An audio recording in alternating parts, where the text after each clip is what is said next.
How about that? Oh, and Wow, I drove through terrible rain coming. Who'd have thunk it? All right, folks. Yeah, I just enjoy seeing you all on Zoom. I can't believe how much I'm enjoying seeing you live. It's nice. Although I did get used to the efficient use of time from not having a 40-hour trip one way over here and then one way back, saving an hour and a half.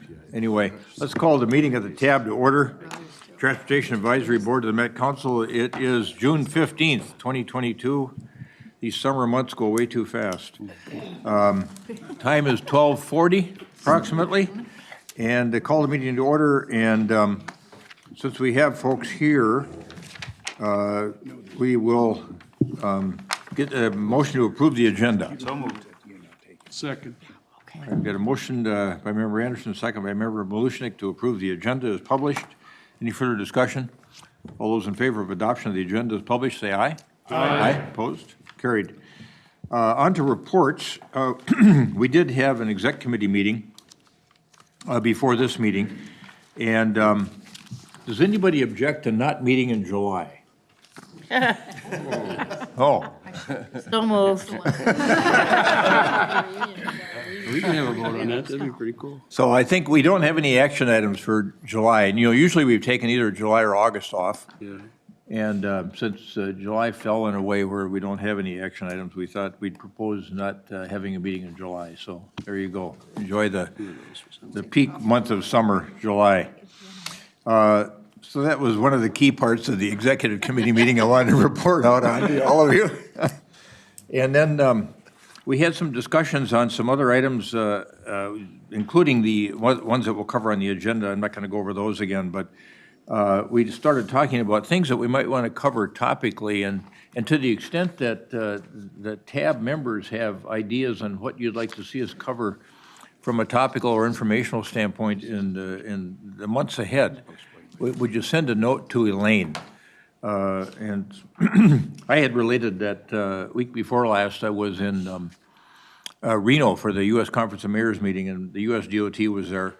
And we spent quite a bit of time just around EVs and the systems that are going to be built out along the interstates and within a mile of the interstates. And Todd Bewan, our member, knows all about this. He's reported out on some of the use of the Volkswagen funds and MPCA's involvement in all of this. But one of the interesting commenters in one of the panels was the mayor of Palo Alto, who said that a third of the vehicles that are sold, of passenger vehicles sold in Palo Alto are EVs. And they don't have sufficient charging capacity in their residential neighborhoods for all the EVs. So nobody can go to fast charging.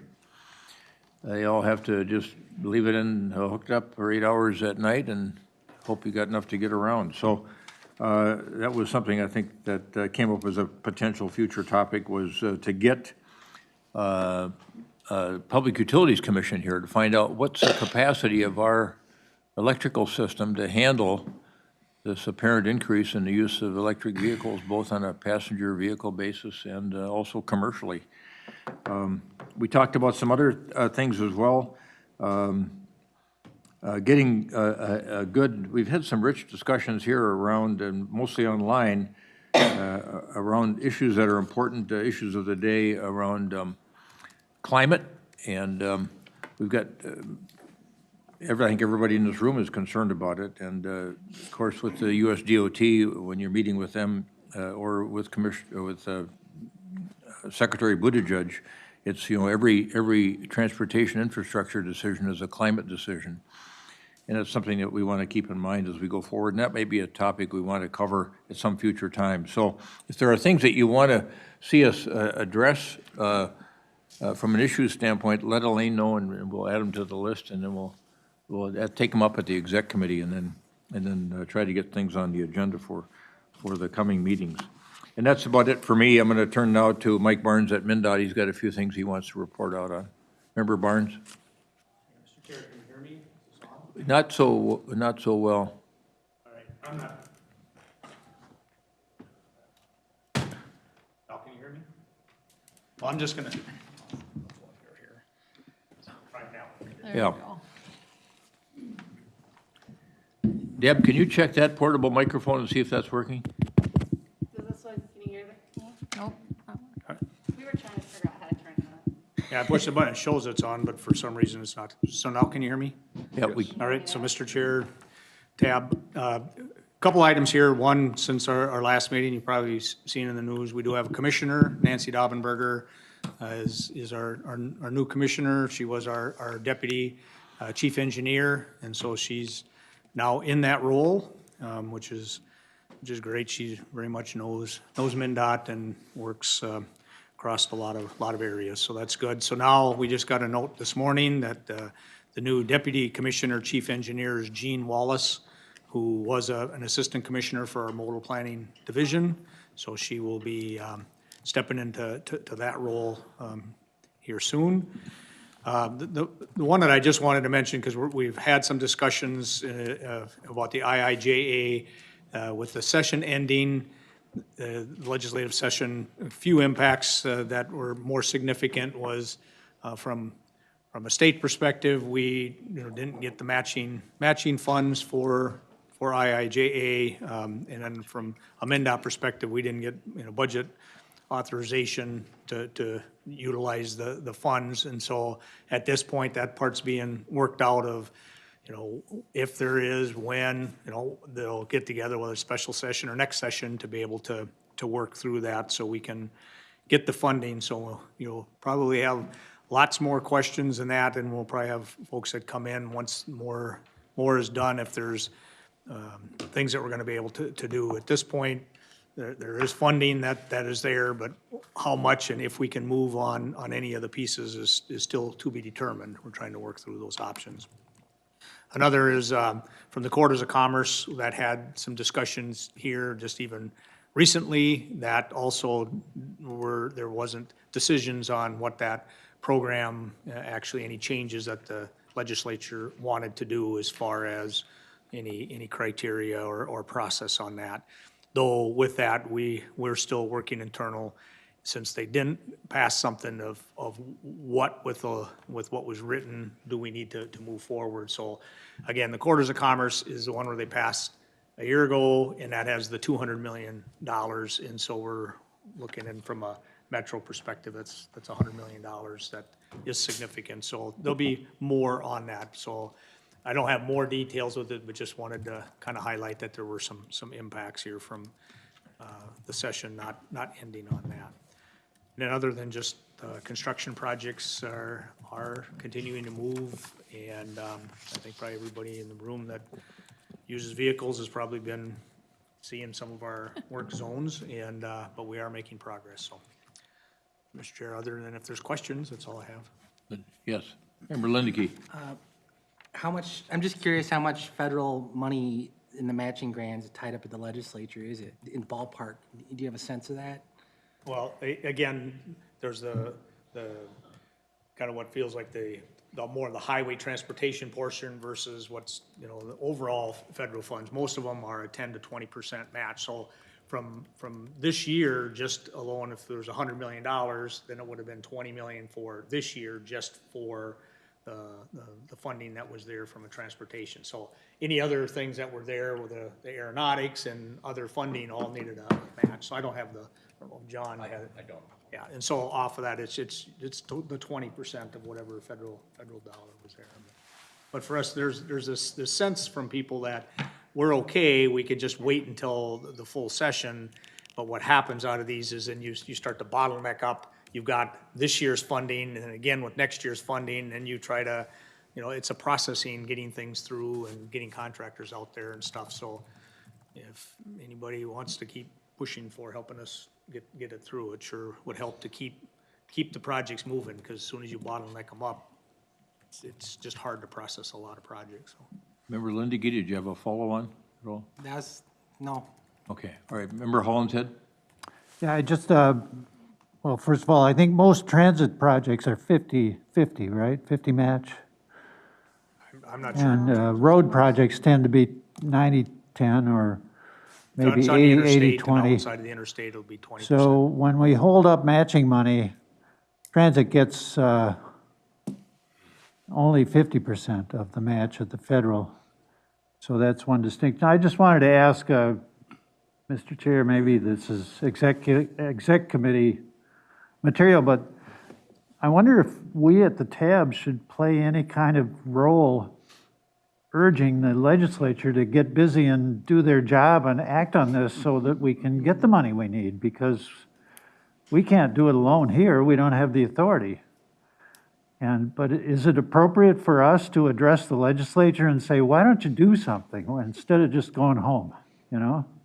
Yeah, we've had that conversation before, and I know that you raise an issue that there are several mayors around the state, your chair included, that have written a letter to the legislative leaders asking them to go back into session, special session, to get the rest of the work done that need to get done for this year.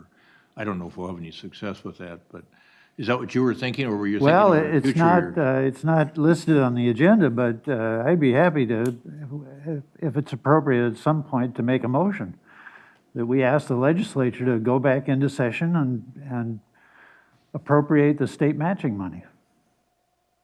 We haven't typically been a lobbying organization and been careful, I think somewhat circumspect about when we've sent correspondence of the type you suggest to the legislature, but I don't think we'd be precluded from doing that if it was the voice of the body, you know, the majority of the folks wanted to do something like that. It does seem to me that part of our job is getting adequate resources for the metropolitan area. And if the state matching money is being blocked, that affects our job here, so.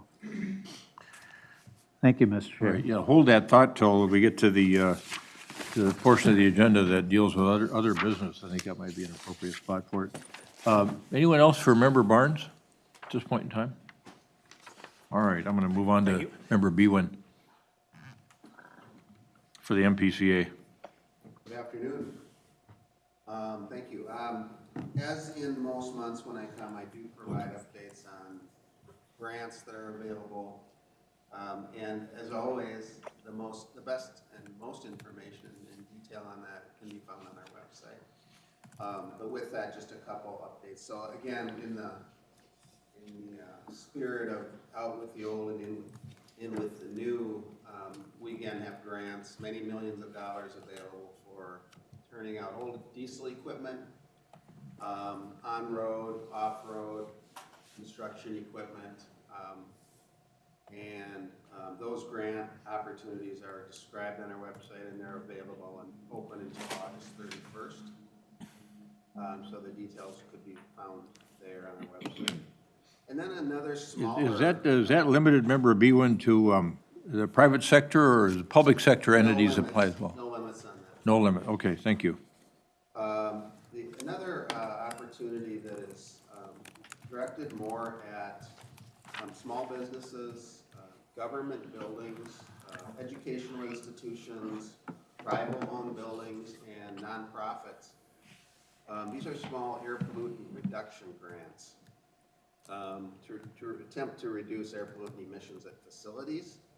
Again, these are small, $25,000, but priority will be given to projects that are targeting the most, the pollutants that are the most highest risk in terms of health risk for air pollutants, and then also that are concerned for environmental justice areas. So in communities where environmental justice is a concern. So that grant opportunity again is described on our website, and those are open until July 27th. So that would be kind of more in the vein of making small changes in buildings that could be green to green buildings. Okay, good, So excellent. I think that's all I have. All I right. did notice today you mentioned climate on the front of the paper that I get on the business or on the Minnesota section. There was a headline on climate and how transportation is just calling that out as the largest contributor to greenhouse gas emissions in Minnesota, and what they're talking about with regard to that. So. Yeah, good, thank you. Yeah, that was important information you shared with us. On the grant money available for, I'll call it those old diesel conversions, does that have a deadline as well? Is that the same deadline? August 31. August 31, okay, thank you. Any other questions for Member Bwin on MPCA-related matters? Okay, thanks for that report out. Member Crimmins, Thank you, Mr. Chair. good to have you here. Everybody here. Go ahead. I have a few items here to discuss. Just for people that are around the airport or near the airport, the Minnesota Air National Guard has increased night training flights through Thursday, the 16th of June. So you will be noticing an increase of takeoffs and landings from about 8 o'clock at night to midnight. But that will be starting to end. Tomorrow's supposed to be their last day. And then Sun Country is set to launch its first scheduled Canadian service. It's going to be from MSP to Vancouver, and it begins today. And the seasonal flight will depart on Wednesdays and Sundays through September. It's Sun Country's first excursion into Canada. COVID-19 tests to enter the United States has been rescinded beginning on June 12th. But if you are not a U.S. citizen or a visa holder, you are still required to show proof of vaccination when you're entering the United States. The CDC considers you vaccinated 14 days after the approved shots, whether it's the one-shot or the two-shot system. And then the U.S. Travel Association believes removing this COVID testing requirement will increase international travel by 12%. But make sure you contact your airlines. Delta Airlines has an app on its website that you can put in, and you access the app, and they can verify you're vaccinated before you start to travel. And then in the 2022 Best Airport Employee Recognition Program has been awarded to MSP by Airport Council International North America. And another private organization, Air Help, is an air passenger rights company, has rated MSP #1 based on-time performance from airports with over 100,000 flights in 2021. And I just wanted to mention, speaking of international travel, Condor's coming back to MSP. Now, Condor filed bankruptcy 2 years ago, so now we're working with them to work through their bankruptcy and to bring them back as an international carrier. So that ought to be very interesting. And then Spirit is postponing its vote on merging or being bought until June 30th between Frontier and JetBlue. Both of those companies are submitting proposals, seems like daily, trying to outdo each other. So Spirit thought they ought to just postpone their board and the membership meeting until at least the end of the month to see what the final offers will be. And I think the only last thing I saw was last weekend, we were within 5% of 2019 flight numbers with passengers. So anybody that's been to the airport recently, you can see that it's getting a little more crowded. It's not as empty as it used to be. Things are picking up, concessions are coming back. So other than that, I don't have anything unless there's questions. Yeah, good information. Congratulations on those awards. It does. We have I think one heck of a everybody- staff. Everybody that lives here in Minnesota takes such great pride in that airport. You do a fabulous job running that facility. Just a quick Commissioner question, Gittel. if I may. Sure. Mr. Chair, thank you. And thank you, Carl, for, keeping us up to date on that. I think we all care about the airport as an economic engine, we know. You guys have faced a lot of hard times. Did you speak, and I got called out on a call, did you speak about the staffing issues that you have as you ramp up all of this? No, we haven't, I didn't address that, but every 3 weeks, we're having job fairs. Oh, And the job fairs are being held at the airport. They're on our website. If anybody's interested, they even list the jobs that the people are looking for, so you don't go down there expecting a job and there's nobody offering a job. So there's a list of jobs available at the airport. The last job fair, not the last one, the one before the last one, there was 200 people hired. wow. 70 were hired on the spot, and the other 130 were hired after they submitted their resumes and things. So there's always opportunities at the airport. We're like everybody else, we're still looking to hire as much as we can. We got concessions that are opening up every day, almost 100% now. So they're looking for help. July 1st is the $15 an hour is going to kick in at the airport as well as Minneapolis, St. Paul. So that's ongoing, but right now we're noticing it's not $15 an hour right now, it's $17 to $18 an hour. 15 is the minimum, but most companies have offered a little more to attract help. That's what happens when you have this shortage of workers. Naturally, the market system kicks in, and people start trying to outdo each other in order to attract the qualified person. So that's what's going on. So on our website, I would say in a couple of weeks, there'll be another job fair. Great. Other questions for Member Crimmins? Observations? Well, it is interesting to see that despite folks trying to wrestle with the impact of inflation on their personal household budgets, travel seems to be really a significantly important thing to families, because last week I sat next to the chairman of American Airlines at a meeting, and he said that their business was just terrific. So, and he wanted to get rid of this requirement that you be tested negative before you come back into the United States, and so that was a good thing to see too. Yes. All right. Okay, thank you. I don't, turn to Member Barber for the Met Council update. Thank you, Mr. Chair. I think the mic is working. Can you hear me? All right. Good. So I do have a few things to report on. The first is the Blue Line. In August 2020, after a multi-year effort to negotiate with BNSF Railway, the council in Hennepin County directed staff to evaluate modifications to the original project route to avoid BNSF property. The project developed goals for analyzing revised route options and a prepared framework for identifying a community-supported alignment. In March 2021, the initial route evaluation report was released for public input. After a great deal of community and public engagement, West Broadway was chosen as the route option in Minneapolis because of its connectivity to jobs and economic activity, including the West Broadway Business District, and the connectivity to Minneapolis public schools, regional and cultural attractions, and zero-car households. On June 9th, the Corridor Management Committee voted to adopt a resolution to advance the Blue Line extension as the route best meets the project goals and will connect some of our region's most diverse communities to jobs, education, and opportunities. On Monday, the Transportation Committee advanced the route modification for consideration by the full council, which the council will take up in the future. Next one is another big project. It's the E-Line.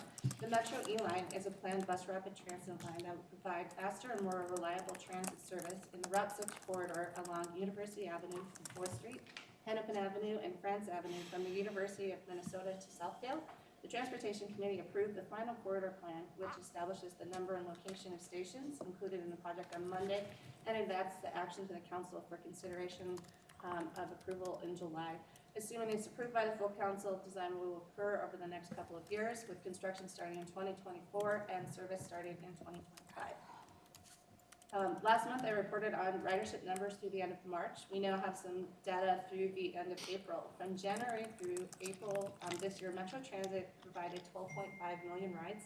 That represents an overall increase of 22% from 2021. All modes have increased in ridership compared to 2021. One key observation that we saw in April that differed from the report last month is we are seeing increases in commuter and express transit for both bus and rail. We are also seeing great initial ridership on the Orange Line. On weekdays, we're seeing approximately 1,200 rides per day, and weekends, we're seeing nearly 500 rides per day. Next, as you may have heard, our police chief, for Metro Transit Police, Chief Frizzell, was recently confirmed as U.S. Marshal for Minnesota. As we search for a new chief, Richard Grates, who most recently served as captain of the Metro Transit Police Force's Patrol Division, has been appointed as interim chief.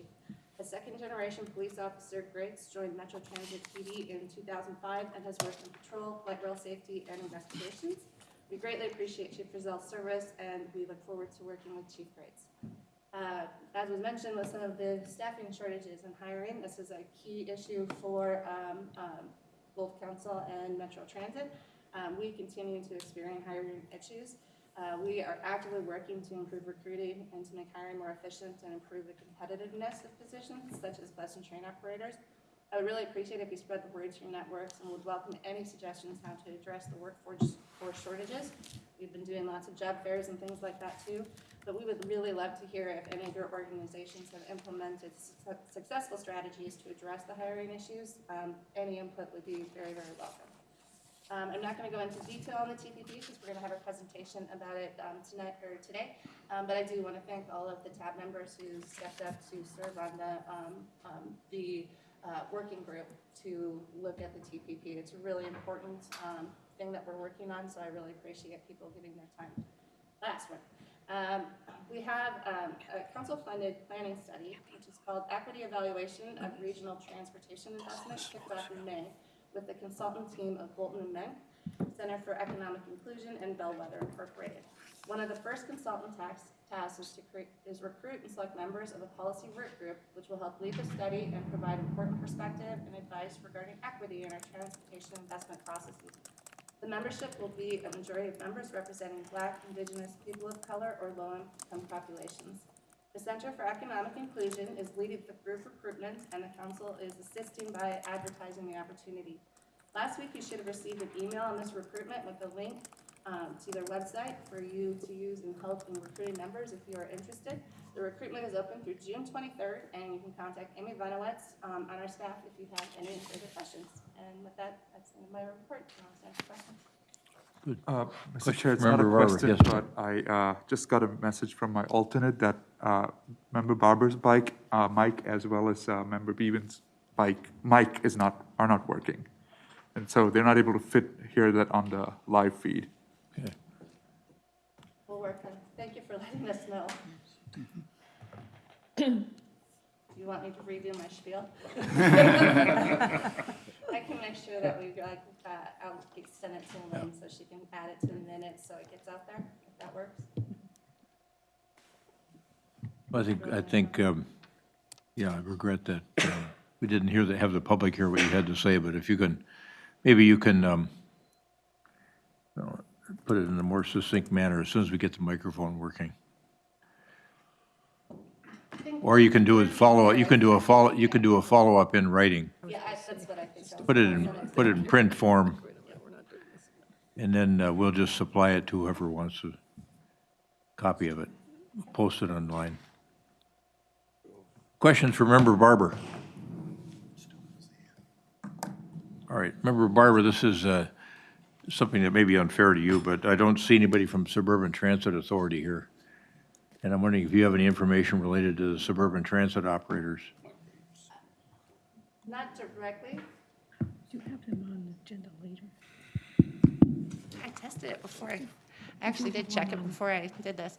Not directly. I think that they're seeing some of the same things that we have with changes and increases in ridership. I don't specifically, I meet monthly with the suburban, a group of policymakers, but that of course is next week. So, I can reach out to them to see if they have any additional information. But I think they're having some of the same challenges as we are with trying to balance the ridership starting to come back in different areas and making sure there's enough operators and people to provide the rides. I don't know. On our agenda, a little bit later on, we've got Heidi Scholl from MVTA. Is Heidi here? Heidi, is there anything you want to report out on from an MVTA standpoint, or anything you know about other operations? Would you come up to the microphone, please? We can't record you from back there. They didn't tell me how to give two presentations, but I do have the information. So like Deb said, that our success is being seen in our on-demand service. We continue to have really strong ridership with that service, whether it's MBTA, Southwest, or Maple Grove. Operator shortages, we're seeing shortages, but we're not getting hit as hard. Continued growth with ridership. Some provider updates outside of service would be MPCA is doing their BBG modernization phase 1 has began. That's an update to our bus garage. Southwest just procured 2 on-demand electric vehicles that will be put into service shortly. And then Maple Grove has a bunch of various facility construction projects underway. So refocusing not just on service, but on those support facilities as well. Good, that's very helpful. Yes, thank you. Why don't you just stay there for a second? Mayor Stephenson, anything from the Northwest and Maple Grove Transit or Plymouth Metrolink you want to report out on? Not anything in addition to what's already been Okay, stated. all right, good, thank you. Thanks, Thank Mayor. you. I just wanted to give you, well, hold on there, Heidi. I want to give you a little shout out. I didn't sign up for all this. Yeah. Southwest Transit and Metro Transit, with the influx of Afghan refugees that we've had into the Twin Cities area, some of the Rotary clubs in both Minneapolis and particularly Edina have taken the lead on working with them to help them assimilate into the community, find jobs, how do you get a driver's license, and they don't necessarily have good transportation means to get to these meetings that have been held every 2 weeks in Edina at the community center. So MBTA and Southwest Transit and Metro Transit are going to be at the meeting this Saturday afternoon.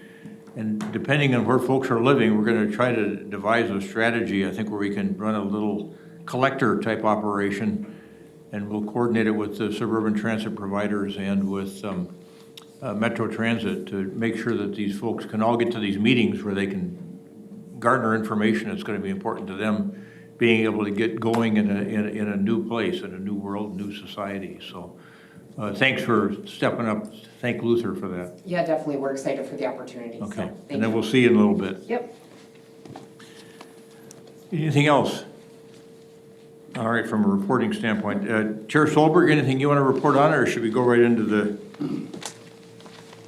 I don't have we gotta- anything specifically from taxi. My microphone works apparently. All right, let me do the minutes first, and then we'll Absolutely. get to you on the non-consent business items. We don't have any consent beyond the minutes. Is there anyone who wishes?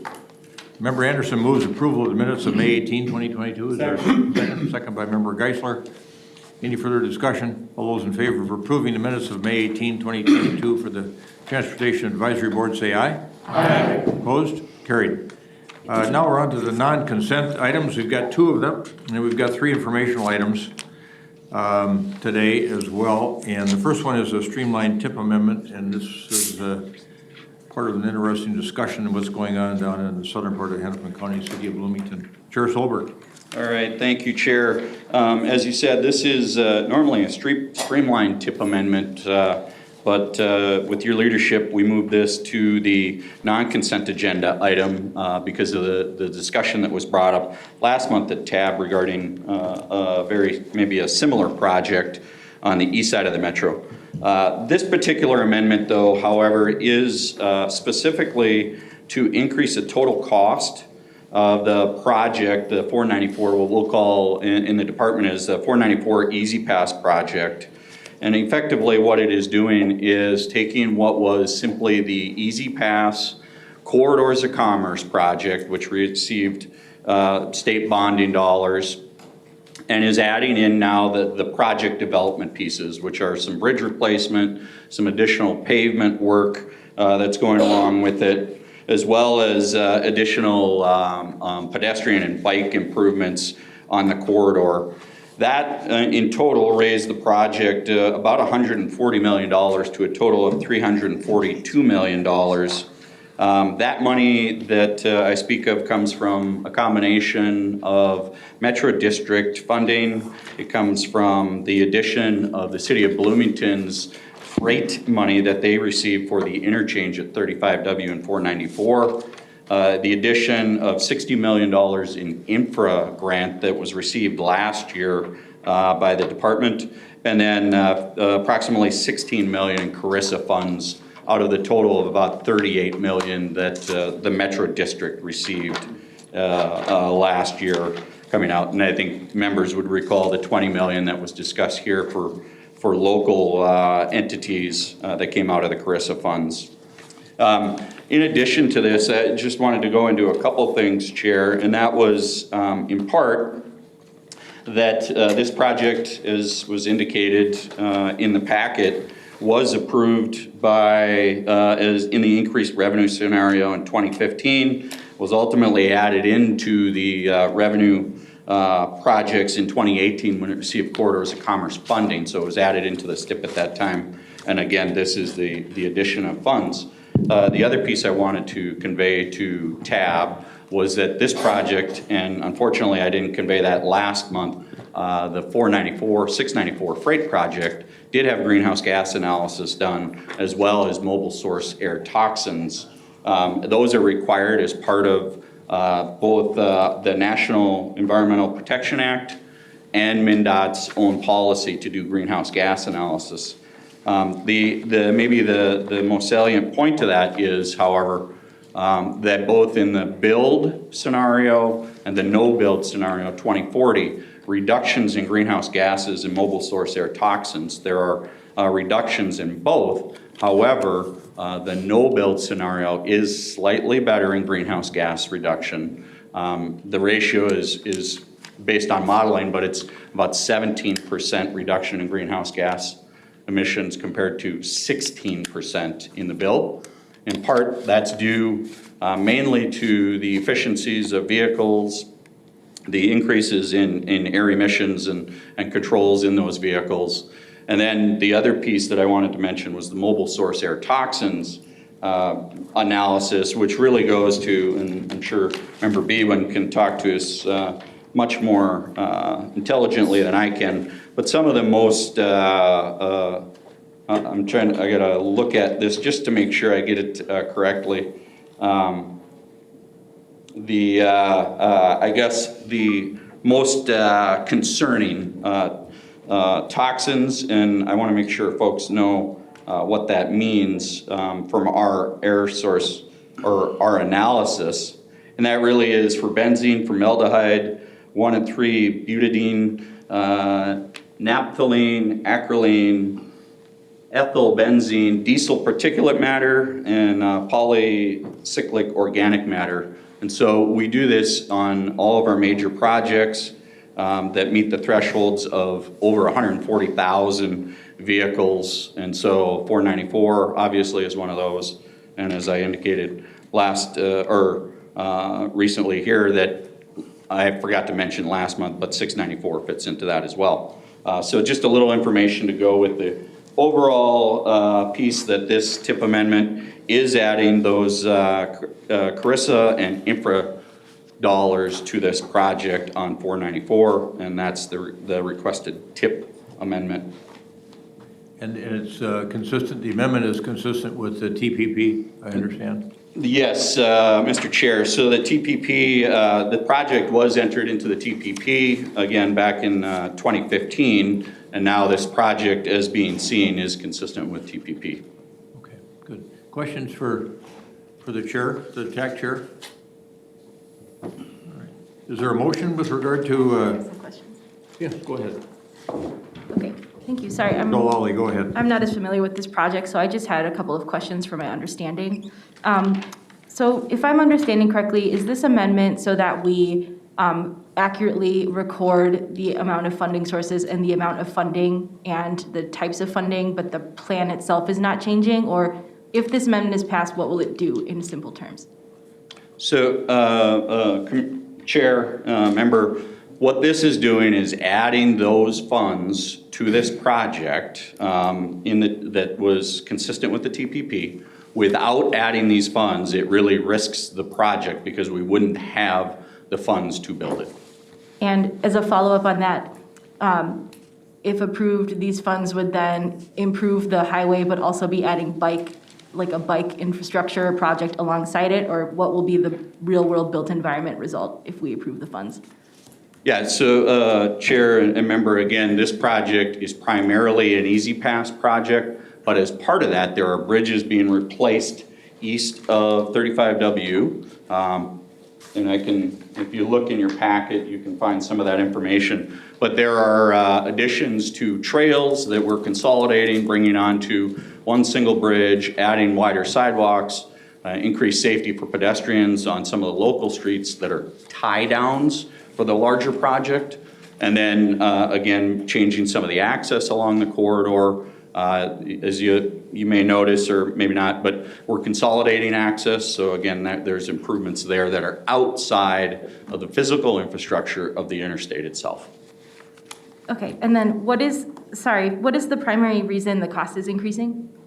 The primary reason the cost is increasing, Chair and member, is number one, the Corridors of Commerce project could only consider the easy pass improvement. That's the way the language and the way the state evaluated it, so that all suggestions that came in during the Corridors of Commerce program were evaluated on their merits themselves, not what the engineers that were looking at it wanted to add to the project. What this project has done now is added all those other pieces of new bridges, the bike ped components, the pavement replacement to go along with the Easy Pass component itself. Okay, and then, sorry, my last question is to the discussion of the greenhouse gas analysis. So I feel, I'm just asking for clarification because I'm confused as to what was presented. It said that there were 2 scenarios and an estimate for each. And what my question is just under the proposal you are doing, what does that mean that the final greenhouse gas emission estimate would be? And what is that based on? Like what is driving the GHGs? That's my, I guess I just am trying to understand what is the GHG impact actually, if approved? So the greenhouse gas modeling that the department uses, which is not required, the department initiated on its own 2 years ago, does look at both the operations, meaning the vehicles and everything traveling the roadway, and it also looks at the construction impacts of greenhouse gas. The short order is the greenhouse gas modeling is built off of the MOVES model, which is used by FHWA, which looks at the current and projected moves or changes in air emissions by vehicles, and that's primarily what drives any changes in the greenhouse gas emissions, at least any significant change. And in both results, there's a reduction in greenhouse gases, although the no build is slightly better or reduces more greenhouse gases than the build itself. One thing to note, though, is the greenhouse gas analysis only looks at the corridor. It does not look at all the other corridors that might be parallel or intersecting the corridor. So we don't know those numbers if it will reduce those, or by providing additional, say, bike ped, what that mode shift reduction would be. We don't know if it would draw from, say, for instance, Highway 62, and that would reduce some vehicle miles traveled or greenhouse gases. We are just really in the beginning of how to model these effectively across the U.S. But in this particular circumstance, as I understand from the memo, there'd be a 16% greenhouse gas reduction with respect to the build, the new build. Approximately 16% reduction. That's what the model is telling us. Maybe where you were getting. So, okay, good.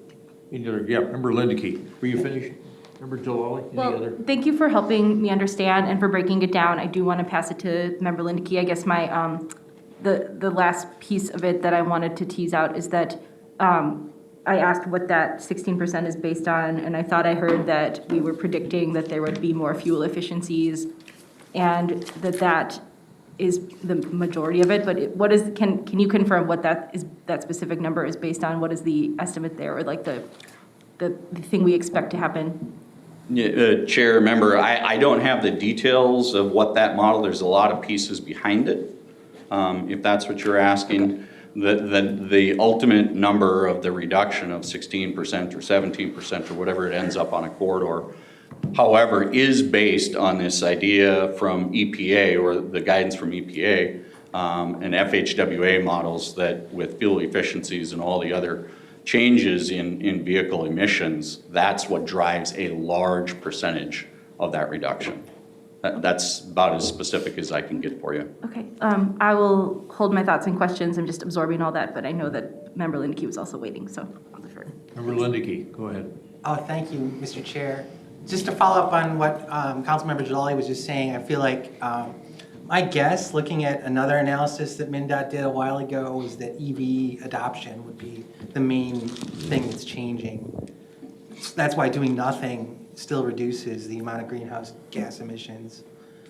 So that's really that's my guess. But my question was actually about something else, if that's okay. I can confirm. I mean, part of the model evaluates that comes from FHWA, looks at the breakdown of vehicle types in the state. So electric is part of that solution, and why you see that some of those numbers in reductions. Yeah, my question was about the MnPass or Easy Pass sort of situation at MnDOT. I'd be curious, maybe not now, but and then future meeting to hear from the agency about how COVID commuter travel pattern changes have affected that program. Sort of the big picture on it, like what you were planning 5 years ago versus what it looks like today, how many people are using it, what kind of revenues you're getting, you know, based on a lot of the changes around commuting that we've seen since 2019. So I don't know if you have answers now, but maybe down the road, I'd be curious to hear more about that. That's a good report out for an informational session, a good idea. Well, Elaine's making a note on that right now as you speak. Thank you, Mr. Chair. Yeah, and Chair and member, we certainly are looking at those, and right now, Ezpass is certainly down in numbers, right? You're able to travel without movement, but we're projecting those to be back up at their pre-pandemic levels by 2025. Member Barber. Thank you, Mr. Chair. I think my mic is working now. I have a question that sort of follows along on the greenhouse gases side of things. Does the analysis factor in, right now it's a corridor that, other than some shuttle services to the airport, really does not have transit because it's too congested. So most of the transit providers avoid that corridor. So with the addition of the mid-pass lanes, does the after-build analysis on greenhouse gases factor that there'll actually be a transit component on this stretch of road? Chair and member, no, the greenhouse gas analysis is purely looking at the structure of the facility that's being built and the current makeup of models of vehicles that are in the state. It doesn't look, it's not mature enough to look at specifically at corridor makeup, and so i.e. additional transit services or a parallel non-motorized facility, how that may influence. Okay, thank you. Mr. Chair, I have a question. Yes. Member Narian. Thank you, Mr. Chair. So a couple of questions on the GHG modeling again. We know in the last 15, 20 years or so, any efficiencies we've gotten through fuel efficiency in cars have just been outpaced both by increased driving and that the size of these cars are getting bigger and bigger. People are just buying, large SUVs which get very low miles to the gallon. And so those gains have been erased. So I highly question that we'll see a 16% decline in GHG emissions based on that model.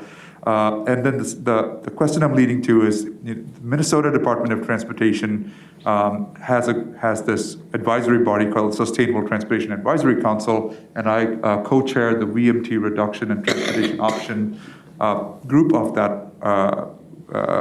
that body.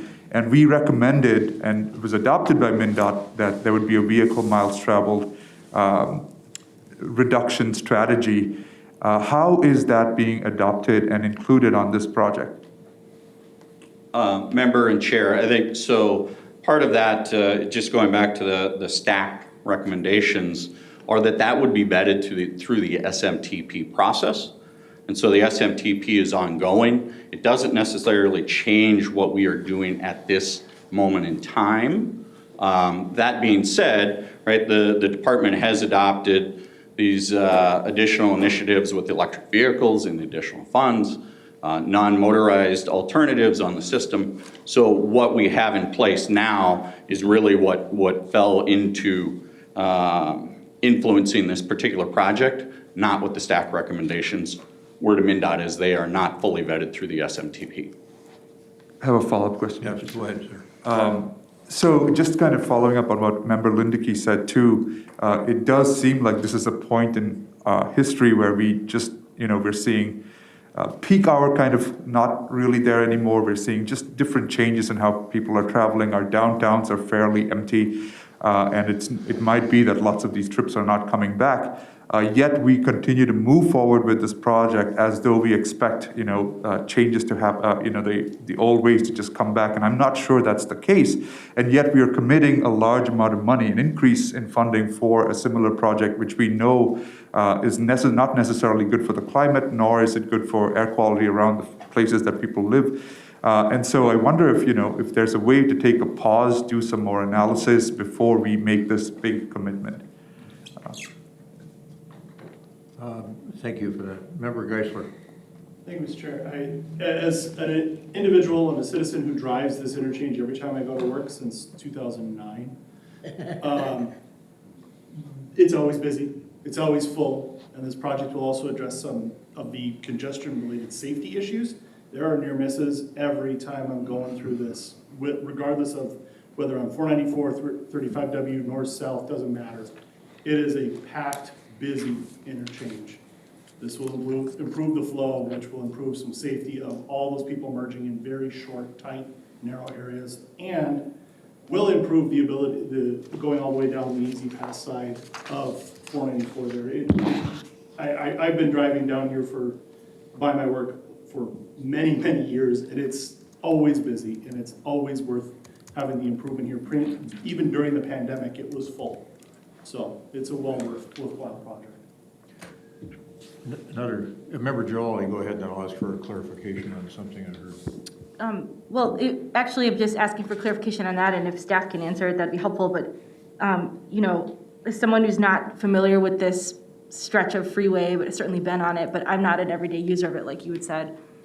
What I'm trying to understand is if we are committing this much funding and looking at this much, basically, replication of what's already there, what is the forward-facing vision for this project? Because the main thing that it seems like it's doing is just repairing an existing freeway. It's probably easing some of the congestion issues in that it's probably changing one of the interchanges. That's like a layout thing. But I'm not hearing like there's dedicated bus lanes, there's a dedicated public transportation vision, there's a major bikeway improvement. Like, what are the actual multimodal aspects of this? And I'm not, I am new to this project and I'm hearing about it for the first time. So I'm asking so that I can get clarification. That would be really helpful so that I can understand, is this a forward-facing investment? Or are we actually kind of replicating and further entrenching ourselves in like the sunk costs of funding our freeways the way we have? That's what I'm looking for personally. I would appreciate some insight. Chair, member, yeah. So to your question, member Jalali, one of the biggest things here is really Easy Pass, and Easy Pass does provide that benefit to transit, as member Barber indicated in her question, right? So, for instance, 35W coming out of the South Metro carries as many in the Easy Pass lane as the other lanes next to it during the peak hours. So that's a method in which we can help reduce that traffic by providing that opportunity to have a reliable commute or a reliable trip for transit at high speed on the corridor. That's the biggest thing that I can say that I think answers your question is Easy Pass. That vision really is about moving transit and those high occupancy vehicles. It also allows single occupancy vehicles to travel by paying, but it really is a benefit for those multi-occupant vehicles. You might also talk about 494 though too. You got a lane plan for dedicated transit, I think, there as well. So yeah, I mean 494 in its own right. This is the first of the vision for 494, which would take you from effectively Highway 77 over to Highway 100. Right now, this is just the first phase because at $340 million to repair pavement and then add a lane is just not something the district or department can afford every year. So, and we've, along those lines, I think maybe you are aware or maybe you aren't, but Minnesota, the Metro District, is a leader in bus-only shoulders, providing those. We have probably more bus-only shoulders on the system than any other state in the country. And I don't remember the statistics anymore, but we do continuously build on that as well, where our transit partners are indicating there's a need. So as a follow-up to understanding that, is this project adding a lane for both Easy Pass and single occupancy, or is it maintaining it? No, this particular project, Chair and member, is really adding the Easy Pass lane. It is not adding any single occupancy vehicle or general purpose, as we refer to them, general purpose lanes. Okay, thank you for the clarification. I appreciate Member Barber. Thank you, Mr. Chair. I would say I'm one of the members serving on the 494 PAC, as is Commissioner Cattell, and she may have some comments as well. But I think it's a very forward-thinking project. This is an extraordinarily congested, messy stretch of highway, and with some outdated access points and things like that, which are all going to be updated, but still allowing for some good community connections between north and south of 494, things like pedestrian and bike access, so people living north of 494 can get to some of the commercial facilities on the south side. So there is a lot of really good things. I think having the Easy Pass built into this, I'm not misstating or understating that transit providers avoid 494 because it is such a mess, and it's always, I can guarantee it's where I get slowed down every time I'm coming here. Just be able to get some transit capacity on that stretch of highway would be fantastic, because anytime we can fill up a bus, it takes extra people off the road. And I think that there's so much business along that stretch of the interstate as well, that if we can use those transit services to connect people and jobs, and especially in east-west manner, which is not necessarily one of the strengths that we've had. We've been sort of a wheel system. And so I think it's really, really a forward-thinking project in general. I would also add, MnDOT, when we submitted this application for federal government, we did include electric vehicle charging. So we're currently working with the city of Bloomington and city of Bloomington and Richfield to put electric vehicle chargers on or near the corridor. That was before the federal government came out and said they would pay for chargers at all. So this is something that the department looked forward to and included in the project. Member Giuliani Stevens? Yeah, Then Commissioner just to Goodell. add to, great conversation, good comment, but one of the things that stuck out to me, in addition to all the things that have been said, which are all great, is just our ability as we're looking ahead to see where the additional funding can be, which reduces bonding, and then wherever we can take projects and coordinate them. So, often we're asked to push projects back into years. This one's moving one forward so they can all be done together. And whenever we can do that, and efficiencies for Minnesota construction season, my eyes go up and go, okay, if we can meet all of the other things, and we're looking at some good funding sources and decreased bonding, that's always a plus. And I think you mentioned that both of these projects were already in the TPP and the TIP. So, it's managing it and financing it, and I think they're very positive ways that we're doing it. So. Commissioner Goodell. Let me add some perspective to this, because I actually live in the city of Richfield, and I sit on that parking lot a lot, so I feel your pain. What happens when this corridor fails, and it fails a lot, is people dump into the neighborhoods. These neighborhoods are very diverse and have large pockets of poverty in them. And so they're impacted by the pollution that is brought upon them because this corridor works so poorly. They are also the individuals that are trying to cross over this freeway to go to different works and jobs, many times on bike and some of them by foot. And this will increase and make those connections much safer and much more accessible to those people. We have large swaths of people who have disabilities right on the north side of 494 in the place called the Richfield Towers that get over there. The only access to food is across to Bloomington. Otherwise, they'd have a food desert and they'd have a pharmacy desert. So what this does to improve these people's lives with these extra connections is quite phenomenal. Sometimes small things really mean a lot. This is one of those times where some of the small things we did. We actually moved this project because of the equity issues to the east, to the further east sides of both Bloomington and Richfield. This was actually going to be further to the west. Sorry, Mayor, that was closer to your community. But we all believe in equity and access and diversity. This also will make sure that the people who do have to use that corridor to get to all the hotels and the Mall of America and all those jobs, especially our immigrant communities, out of our communities, that would be Richfield and Bloomington, can get there and get there on time. Many times that is a parking lot, and the only way they get there is by bus. And so I think that this is one of the conversations we've had, and we have sat on this for years, this commission, to try to get this right. But I really feel like we're headed in a positive direction. And although both Bloomington and Richfield have put EV chargers in both sides of their communities, having more couldn't hurt us, because at least those commuters that pop on that road will be a lot less impactful as far as for greenhouse gases. So there's so many positives that have already been mentioned here. I don't need to reiterate those. Thanks, Commissioner. Member Holmes had, Yeah, I just wanted to ask, do we in the travel behavior inventory or elsewhere, do we have data about whether easy pass lanes eventually get congested themselves? Because you commented before that that lane in other places carries as much as all the other lanes, SOB.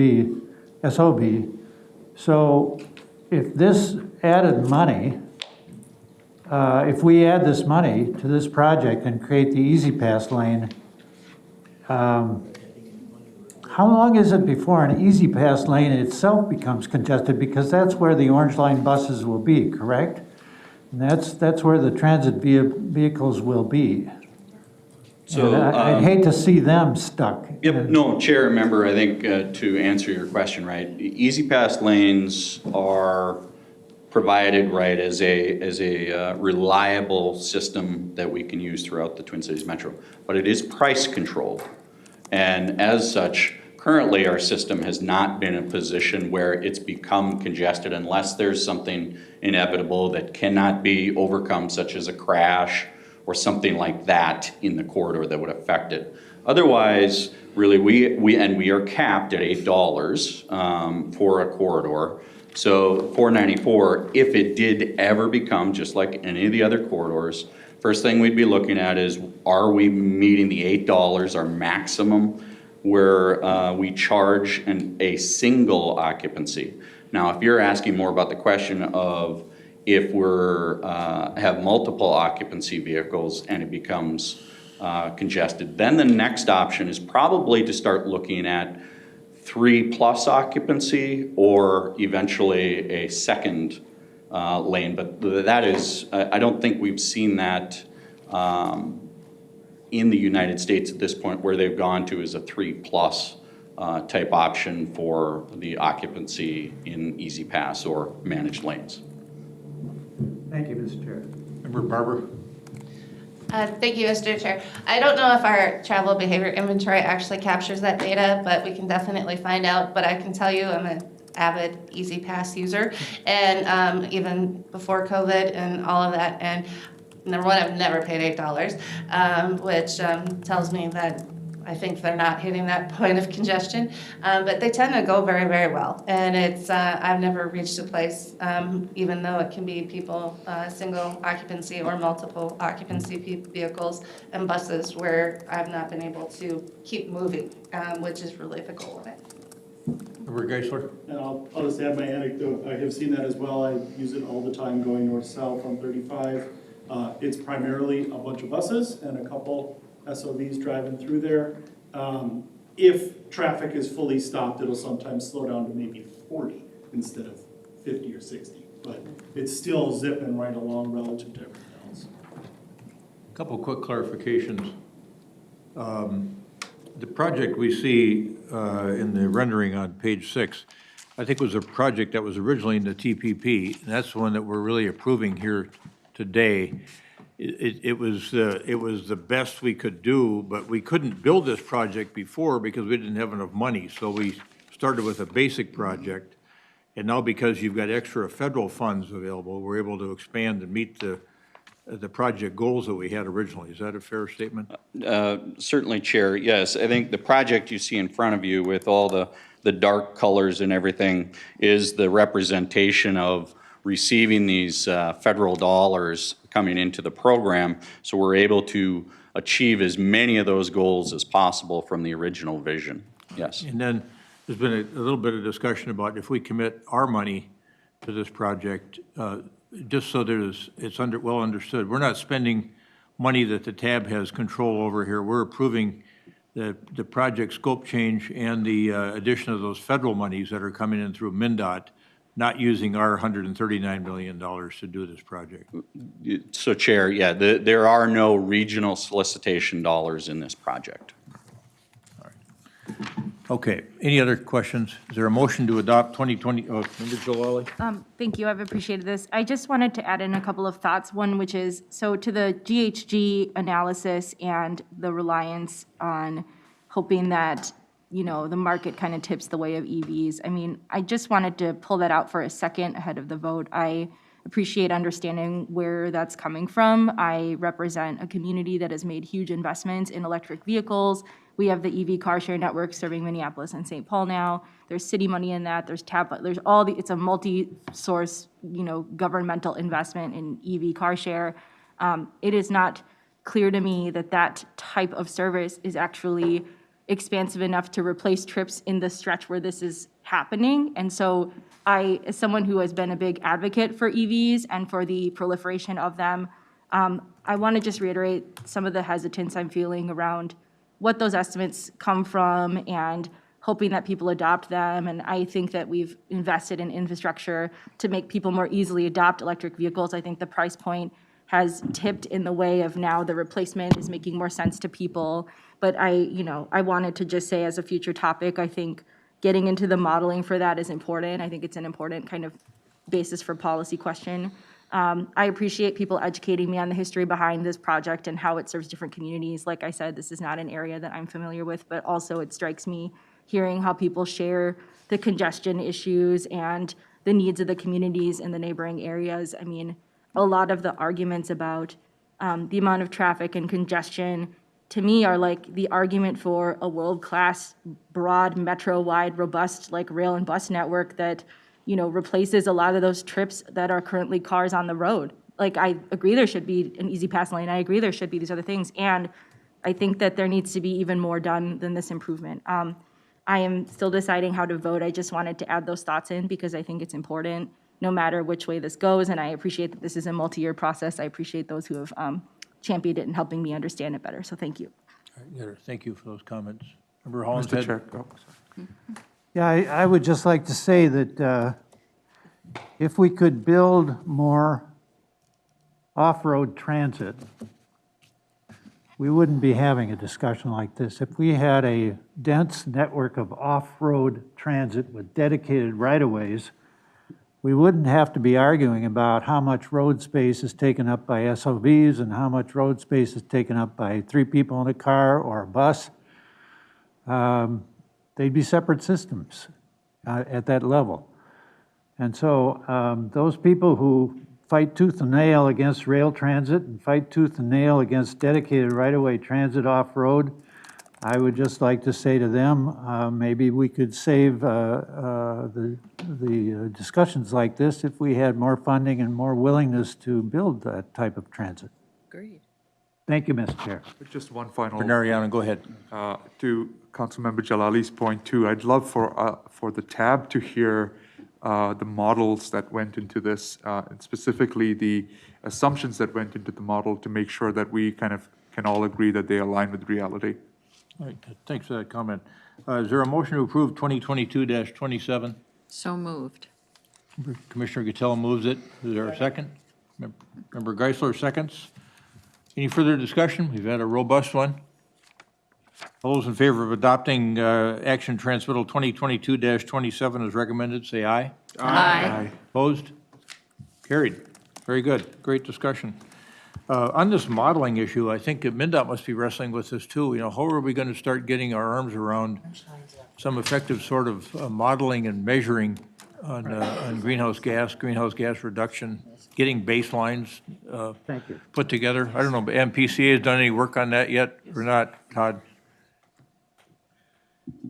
Yeah, I'm listening, and I was going to say that I was going to offer to Met Council that PCA and PCA and Met Council can get together and talk about, those good questions about what are the assumptions that are going into the model. That EPA moves model is complicated, and the assumptions that you put in are very important. And we could come back with more information if that's the wish of the tab. But we're certainly ready to work with Met Council on that. Okay, good. And maybe some of the enterprising people here can start working on an app and make a pile of money selling it to governments around the country. All right, very good. Thanks for that good discussion. And then on to the last action transmittal, 2022-26. which is Hennepin County request for a program year extension for its University Avenue and 4th Street Bikeway. And this is all precipitated by Federal Highway, and Chair Solberg will tell us more about it. Thank you, Chair Solberg. Thank you, Mr. Chair. So this project is a request by Hennepin County for a program year extension to move what is effectively their bike system or protected bikeway on 4th and University in Minneapolis. So this project was moving along very well, and then as it was getting ready to move through the federal process, through our state aid process, Federal Highway Administration looked at it and said, well, wait a second, you are doing, making some changes here, and as you can see, if you look at the documents at the back of the page where you can see that protected, or that bike lane kind of swerving in and out, there's kind of a difference in the way FHWA approves and the way FTA approve. I think you heard Member Barber here talk earlier about the E-line, and the council just recommended the stations and the alignment. Well, the E-line has not gone completely through the environmental process. FHWA's approval on that, or viewpoint on that, is nobody would be making any recommendations on any component of a project until NEPA is finished. So from FHWA's perspective, Hennepin County cannot move forward with this particular project that is under their jurisdiction until the E-line completes their environmental document. So it's really this difference between how the two agencies look at the environmental document and what it provides for the public. FHWA looks at it as the decision-making document. FTA, while it's a decision-making document, is influenced by those local alternatives and preferences. So what you have now is, at no fault of Hennepin County, they ran into a roadblock with FHWA because of this project does interline with the E-line project. And so therefore, they're being requested by FHWA to push their project back until the E-line environmental document is done, to which that's the request in front of you, is to push this project back 1 year for a program year extension. And that really is, and why it comes to TAB is, of course, Hennepin County received $5.5 million in regional solicitation dollars, so it's under the purview of TAB to recommend a program year extension. TAC did review it, had no questions, unanimously approved it. Great, thanks. Thanks, Mr. Chair. Commissioner Gattell, any add-on comment, follow-on comment? No, we definitely want to keep the, bikes and peds and getting multimodal in on these streets is so very vital and important. Everybody wants it and everybody has to do it, but we're going to follow the environmental process review that's required. We believe in that too. So I would hope that I'd gain my colleagues' support here for this one. Okay, any questions? Yeah, Member Lindeke? Just a comment.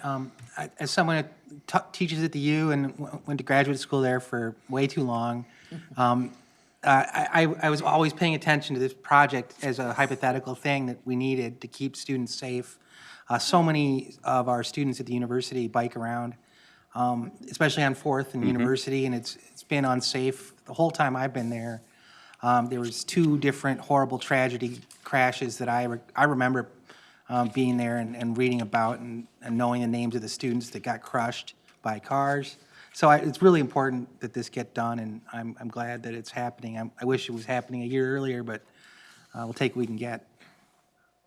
Thank you for that comment. Member Lindeke, any other comments? Someone care to move the matter? I'll move it, Mr. Chair. I'll second. All right, we got a motion on 2022-26 by Commissioner Gattell and a second by Member Lindeke to approve the requested action. Any further discussion?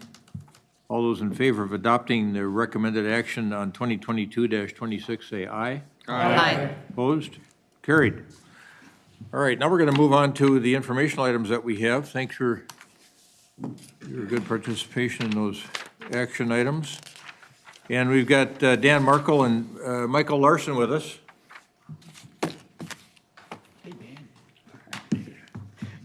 We're going to give us an overview of looking forward, looking a few years out and trying to stay ahead of it and have a master plan here. Mr. Marckel, Thank you. welcome. Mr. Chair, members. I'm Dan Marckel, but I'll answer to anything you call me. Okay, Mr. Marckel. I'm here with my two colleagues to present, I think for the first time at TAB, what we're doing for the 2050 plans. 2040 plans, we finished Thrive in 2014. Almost all of the comprehensive plans are done, and we've turned our attention to the future. It's been a while since I've been in front of the group standing, so let's see if I can make this go forward.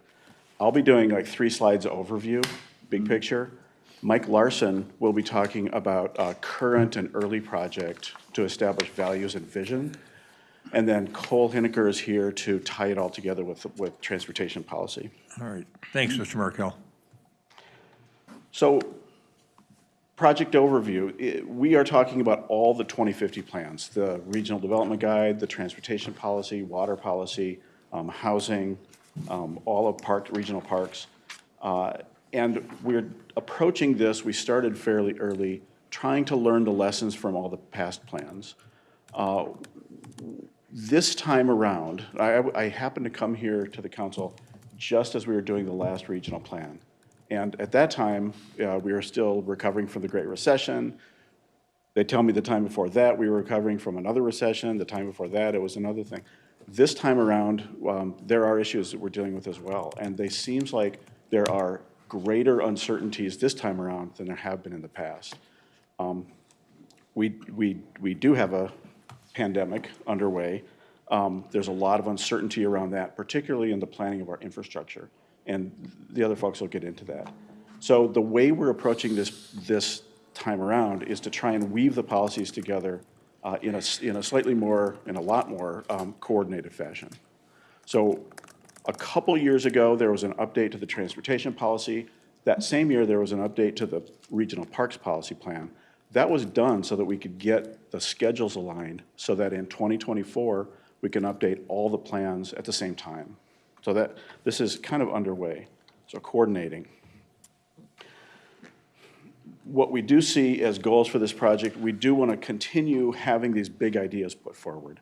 In Thrive, stewardship, prosperity, equity, livability, sustainability, there will be a version of that in the 2050 plans as well. And Mike is key to working on what those issues are that address the pressing regional issues. We do want to increase the coordination between policy areas, not just in content, but also in form.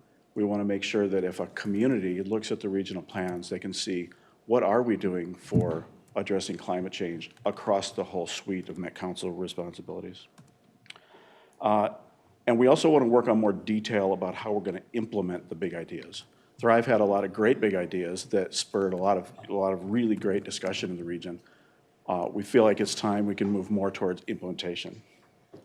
And then what we're going to add to the plans, a more articulated set of shared regional values and visions and goals. And this sounds sort of elementary, but one of the hardest things we're working on right now is consistent vocabulary and plan structure. When we say policy, does it mean the same thing to sewers as it does to transportation, et cetera? And then again, shared development timeline. And this is what the timeline looks like more or less. This goes on the left-hand side of the screen from arguably 2017, really beginning of 2020, all the way through 2030 on the right-hand side of the screen. So this is a long timeline, not everything's in here.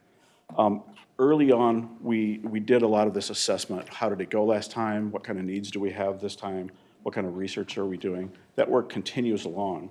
But last year, we really started focusing in on what are the regional issues that we're going to need to face with the authorities that we have and the influences we have at the Met Council, and coordinating with cities and counties with all the authorities that they have as well.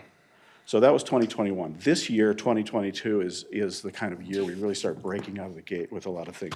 Mike is working on those gray boxes in the middle. Regional values and vision. We're doing some work in scenario planning. The community designations are being looked at this year, and there's a whole host of water issues that are being looked at. This is all on top of the transportation research that you hear about on a regular basis here. So this is going on 2022. 2023, we really move into broad engagement and policy drafting. So we're working towards that. We're suddenly almost halfway through 2022, starting to look at policy drafting. Now, one of the things that communities are always interested in is when do the forecasts come out? Because that's when people start calculating how much sewer capacity they need and do they have enough road capacity and that kind of thing. The forecasts really are, the official forecasts are going to be start working on about a year from now. So we will talk about projections in the scenario planning as we go forward, but the official forecasts start kind of in the middle of 2023 to be brought out as part of the adoption of the plan in 2024. And that big red star on the right-hand side, that's when, if everything works right, we'll adopt the plans and it'll be, we'll, have a picnic or something. Hopefully it'll be in the summertime. The green stuff at the top is you guys. How does transportation get involved in this? What do you want to do along the way? How do you want to be involved? Individuals on this group have already been involved in some individual activities, but now we're sort of bringing it a little bit broader at this point. So that's the super overview. I'm going to let Mike step forward. Mr. Chair, Talk about things. Go ahead. I have a question on the super overview. Yeah. Given I've been around a super long time, and we only have one current Met Council member that has survived a number of administrations. We have an election this fall, which could result in a wholesale flip of the whole council vision, et cetera, et cetera, et cetera, what all rolls down from that.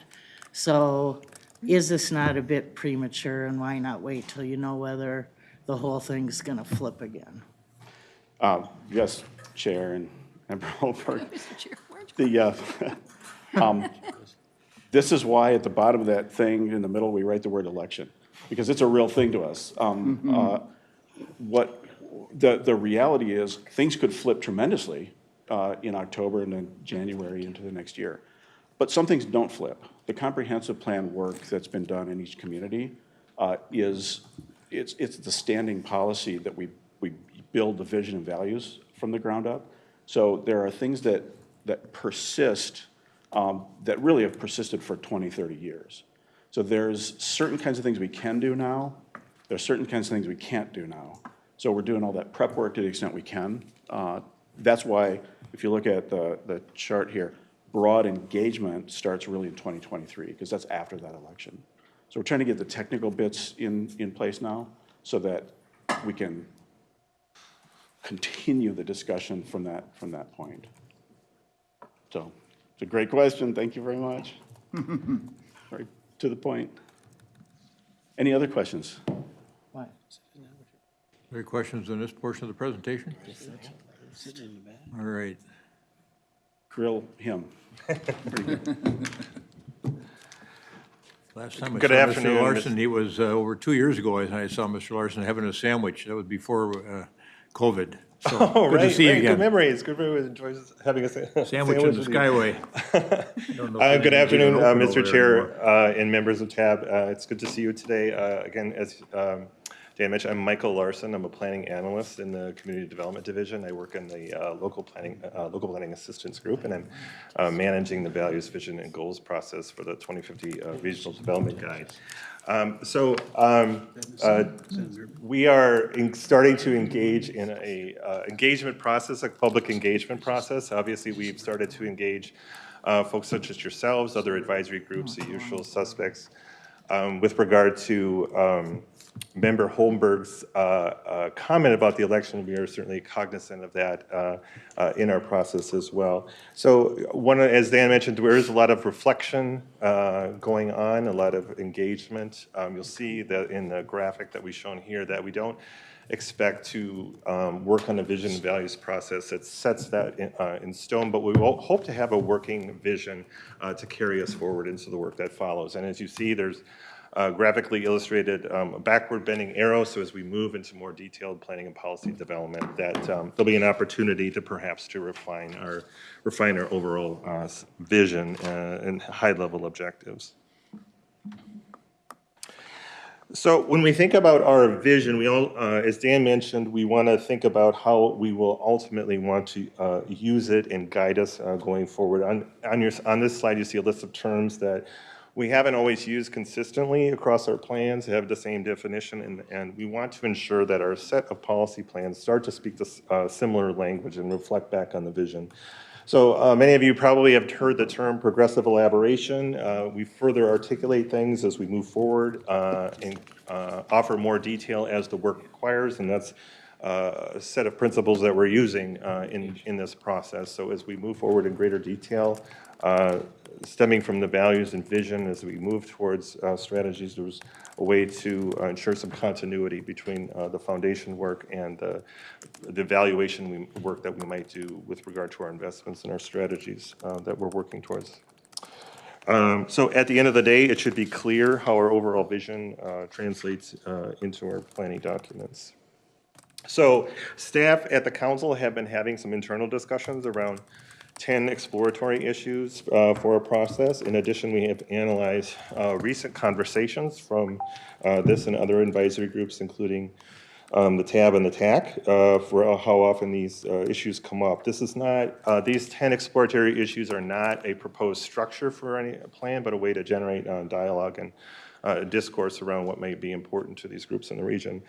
So, of course, the affordability of housing and transit come into play, come up in conversation a lot, how climate change could be mitigated through projects. Obviously, you just had a very extensive conversation about some of those issues.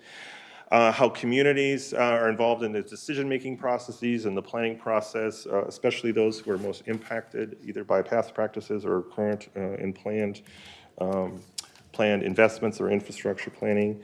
How a specific infrastructure project might uplift marginalized communities, certainly a potential equity issue. How disparities affected by, that were made worse by the pandemic could be addressed in our planning process. And ensuring that public health is supported through our planning processes. So a lot of different dimensions that we've been exploring that you see on the screen, and I'm sure some of those probably resonate with you. They do certainly with others. So when we create a vision statement, we want to create relative consensus. Again, we are considering the election and potentially some change in process or emphases on different values and vision. And so we want to ensure that there's a broad process that achieves buy-in. We want to create a vision that helps create a mental picture for the future of the region, is relatively inspirational and relatively unambiguous, and it provides some clear direction for planning and policy development. So we've done some hindsight as to how our current regional development guide has functioned. This takes Thrive started to introduce these 5 issues of stewardship, prosperity, equity, livability, and sustainability in greater detail, taking these issues more seriously.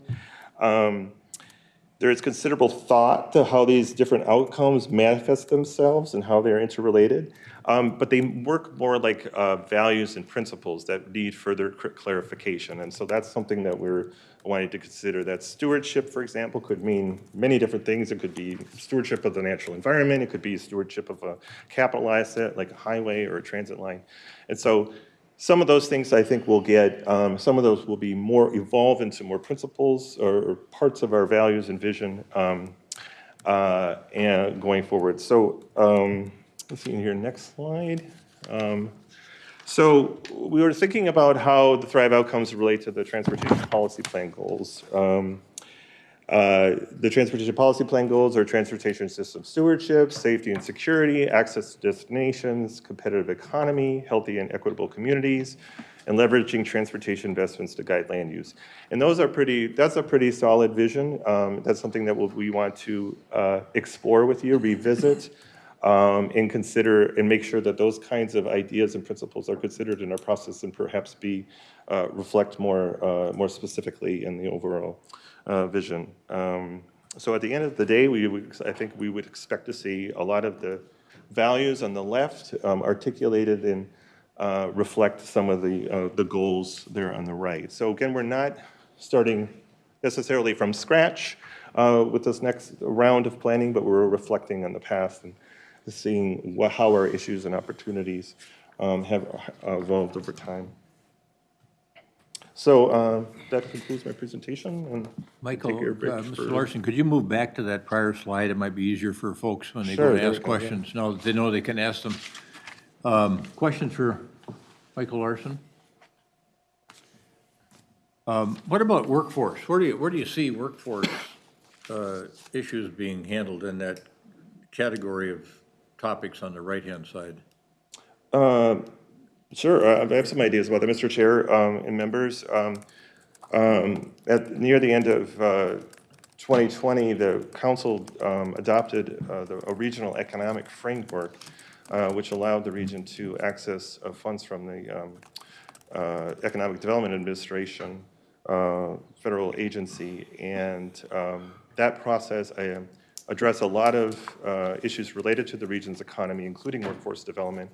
So we see issues of issues of importance to the economy, such as regional economic strengths or equity issues related to the economy, being more integrated and reflected with the overall vision and policies of the region.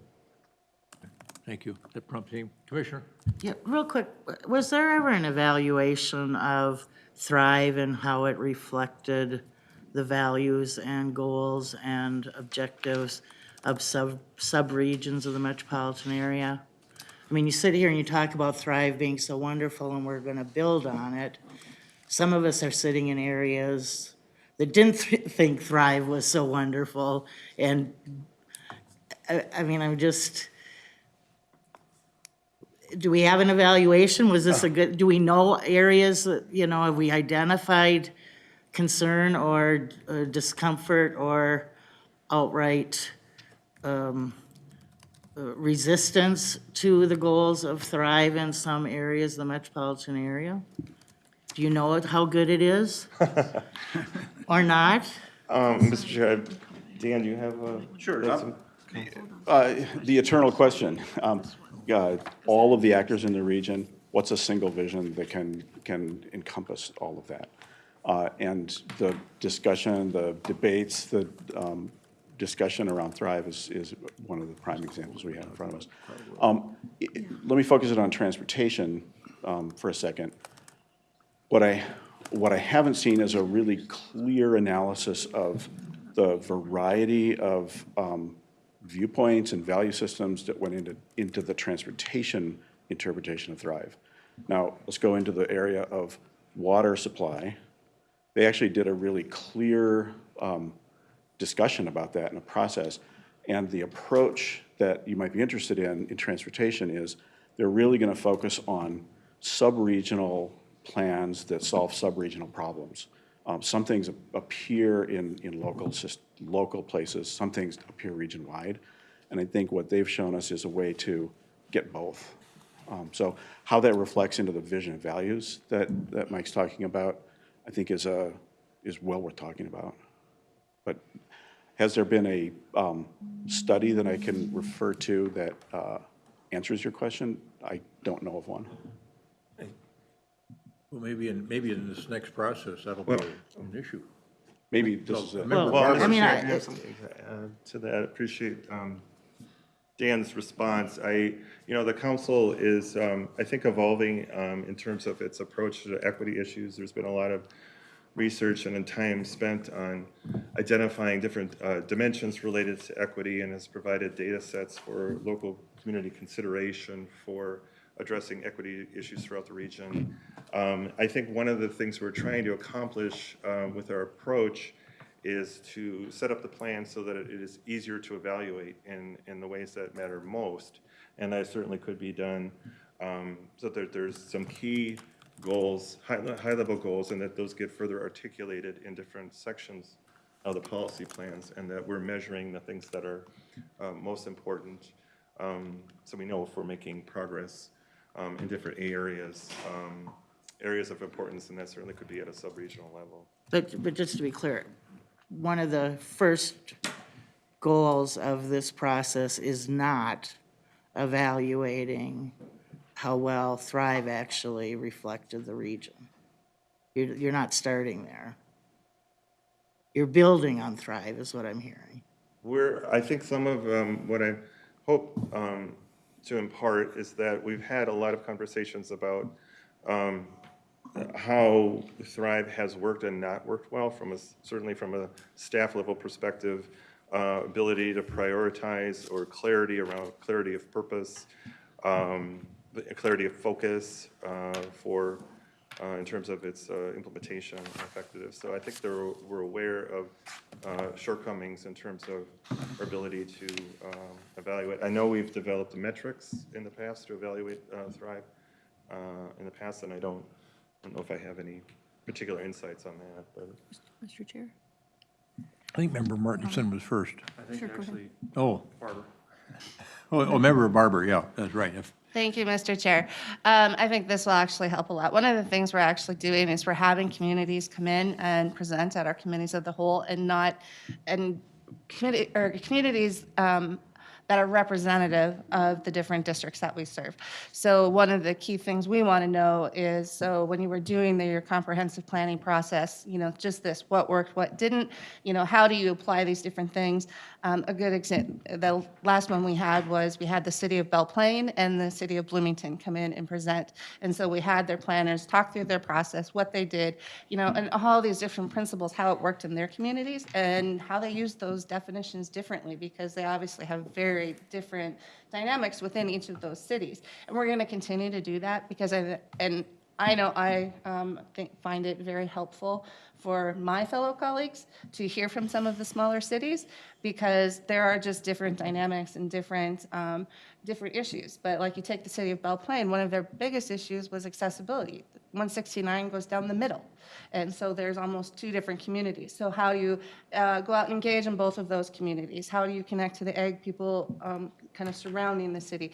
And so it was really helpful, I think, for all my colleagues to start hearing some of that from people who had to take this stuff and put it into practice. And it was very interesting, too, to see that the definitions were all used, but they were used differently to suit the communities. So, and I hope we keep doing that, because I think that's how we learn and actually come up with something that works everywhere in the region, which is like the big thing that I always push. If it has to work in Norwood, Young America, and Minneapolis, so. Commissioner, any follow on? No, Okay. I'm just raising some points to consider. All right, yep. Understood on your point. Member Martinson, then Member Giuliani Stevens. Thank you, Mr. Chair. So I appreciate the movement that's being made here from broad statements of sort of principle and values to things that are more concrete and evaluable, and I think that speaks to part of what's being asked here. I do think that some of the outcomes of interest are higher priority than others, and I think I see the word safety here in a couple places, but I don't see that it's necessarily given the priority that I think it should be, specifically with respect to our transportation system. So I think we've heard presentations recently, and I think MnDOT is going to talk a little bit more about the safe systems approach that's being promoted by the Federal Highway Administration and Secretary Buttigieg and being employed, because the safe systems approach actually does prioritize safety, and it gives us specific things to be looking at and measuring in terms of how well we're doing systematically. So I think, for instance, it speaks to equity in the instance that we've seen in the last 10 years. The FARS data tells us that we've had an enormous increase in fatalities of vulnerable road users in the form of pedestrians, bike riders, et cetera. And there's been very little priority put on that. But if you put priority on their safety and you recognize that there's sort of a moral imperative to provide safety and a sustainable environment if you're going to have any of these other objectives that you want to achieve, that gives you things that are higher priority to go after in a transportation system, as opposed to just going after access or level of service or reducing delays in transportation, transit or congestion reductions. So I would like to see safety be given a higher priority in this, and the safe systems approach be used as a way of more evaluable outcomes being attained. Thanks. Thank you, Member Martinson. Member Giuliani Stevens? Yeah, thank you, Mr. Chair. And since this is more of a high-level thing, my comments will be high-level. I know you're going to get into the outreach, and you'll figure out what the priorities are in the regional issues. But Member Solberg had raised an issue, and at the time Thrive 2040 came out, I was the mayor of Woodbury, And you have in your file my letter, and I was pretty strong and direct on the challenges I thought it didn't address and the problems it might have. And so, one, having said that, I want to thank you, because some of the issues I had were your outcomes weren't really outcomes. They were statements of fuzzy values or principles, and you didn't have implementation in there. You didn't have things to measure, and you left communities somewhat confused in terms of what this Thrive 2040 was going to do, right? And thank you also for recognizing that while we want to agree generally on regional principles, in implementation, it doesn't always come out that it's uniform, right? And so, like water, right? Maybe we look at subregions, maybe we look at smaller breakdowns in communities. And so, since I was so vocal back then, I appreciate that as you are evaluating 2040, there were some things that just didn't work very well. Or couldn't work very well given how it was drafted. So thank you for that, and continuing to dive in to say, while we love these huge documents and stuff, they have to mean something to the communities, right? And communities have to be able to understand them. So thank you. Keep doing what you're doing. Norman, thank you. Yeah, Commissioner Guttel. I just want to add to some of the comments that have been made specifically from Member Martinson regarding this whole safety and security. It's very true that whole safety in the road, having that lens first, making it a priority really matters, but it also matters to the equitable communities piece of this. And the reason being is that most of those people rely on transit, they rely on their bikes, they rely on walking.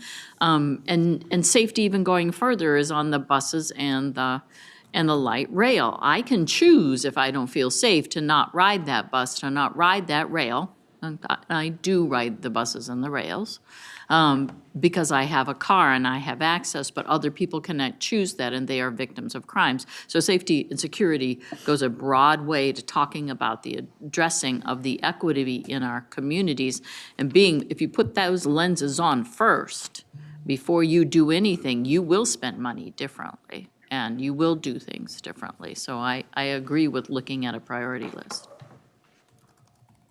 So when we think about the role that TAB might play here in this work that's ahead, is that what Cole is going to talk about, or is there?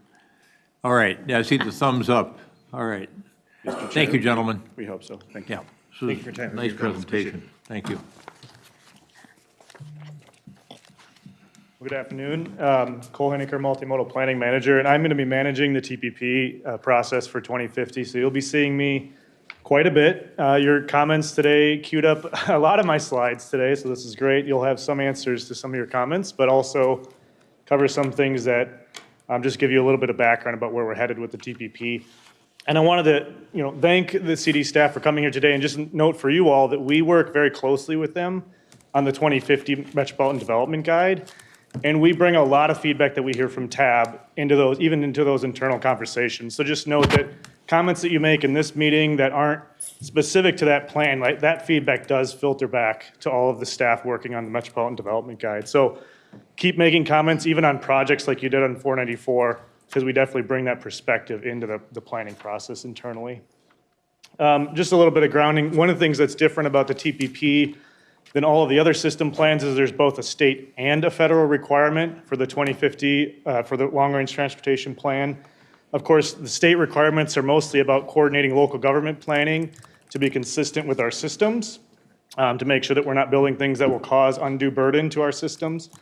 The federal requirement is much broader, requires performance-based planning, requires fiscally constrained plans, and the transportation plan needs to be updated every 5 years, whereas the other system plans are only on a 10-year basis. So just some unique natures to the transportation plan. In terms of the planning cycle, as Mike or Dan noted, we did actually adopt the last 2040 TPP in 2020. So we've actually done 2 updates since the 2014 version of the plan was updated. We have done a number of studies, system studies, that have helped inform us on issues that have come up from TAB, that have come up from regional partners, that have come up from implementation, and those have iteratively made the plan better and improved upon its strategic approach to a lot of issues that we've addressed. We have a lot of studies going on right now as well, and we'll certainly discuss that with the policymaker work group that we're forming to work on this. A couple of examples here, we completed the highway mobility study, which I think you all saw the presentation from earlier this year. We have a lot of studies ongoing, including a regional safety study, a regional travel demand management study, an equity evaluation study, and then a transportation and climate change. So we just highlighted a couple of the large studies that are addressing issues that have come up really regularly at TAB over the last couple of years. All of those studies are going to help inform what the next 2050 policy plan will say and what its priorities are and what its strategies are. So that's where we're at in the cycle. A lot of the next year for us is doing in those studies and just noting that all of those studies have participation from partners across the region to help shape their deliverables and outcomes. Just an example, again, you guys have all seen this, but the highway mobility study identified scenarios for potential evaluation in the 2050 plan, and it identified in particular a new measure for highway performance, which is annual delay per capita. So that'll be something that will be an input into our development of our 2050 plan with all the data that's on the screen here and an input into what we should be considering. So in terms of content, this is the current 2050 structure with a few modifications that we're proposing tentatively for the 2050 plan. We have a number of chapters that are organizational in nature. They talk about the vision, what we're hoping to achieve, what are specific strategies, and then, of course, how are we going to pay for all of this. We also have a work program that actually lays out all of those studies that I mentioned that we think we need to address. There are issues that we didn't get to in development of the plan. So this 2050 plan can both bring in new ideas and it can identify additional ideas that we need to dive into more detail in the coming years after the plan. We then have 5 investment plans.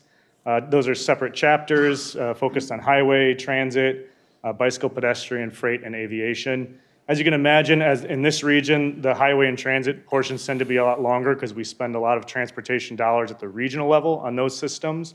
Bike and Ped tends to talk more about how locals can build out a system that's consistent with regional vision.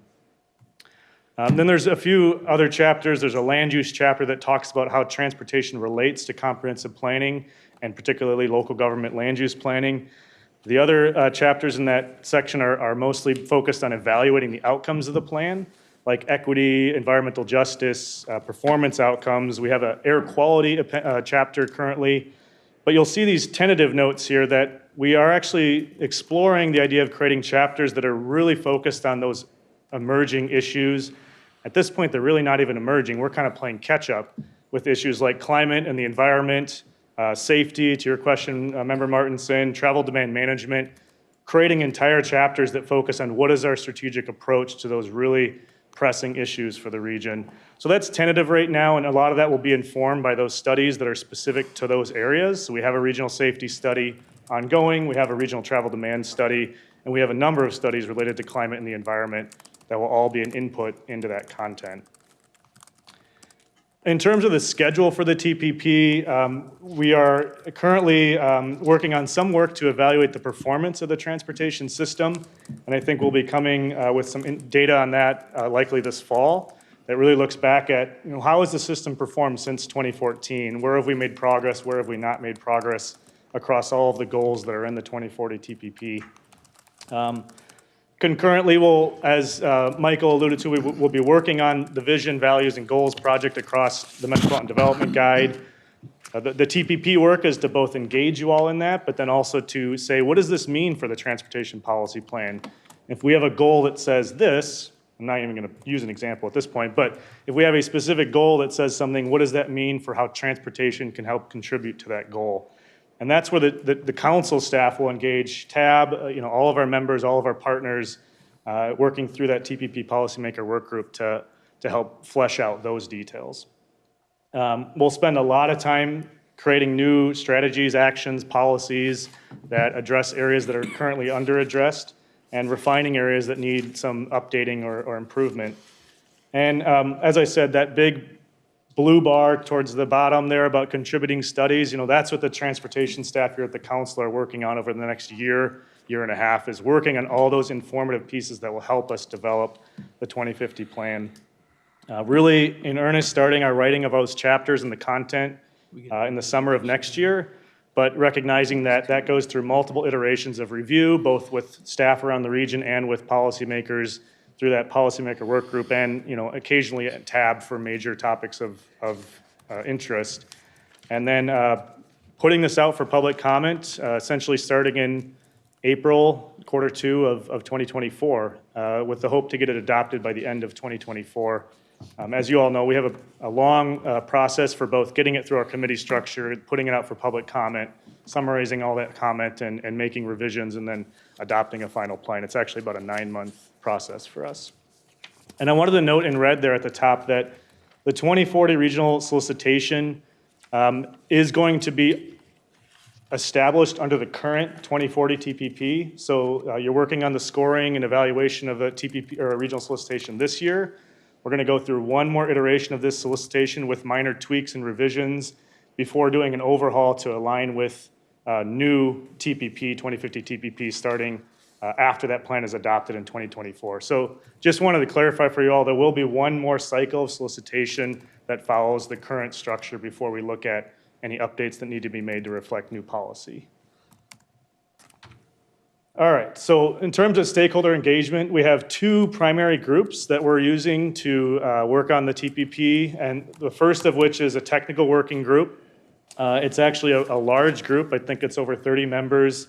It is a membership, includes all of TAC planning, which is one of your technical advisory subcommittees, plus added participants from other agencies and perspectives that we don't think are adequately covered. Areas like shared mobility, we actually add like Department of Economic Development at the state. So different areas of interest that we think would add some perspectives to our plan.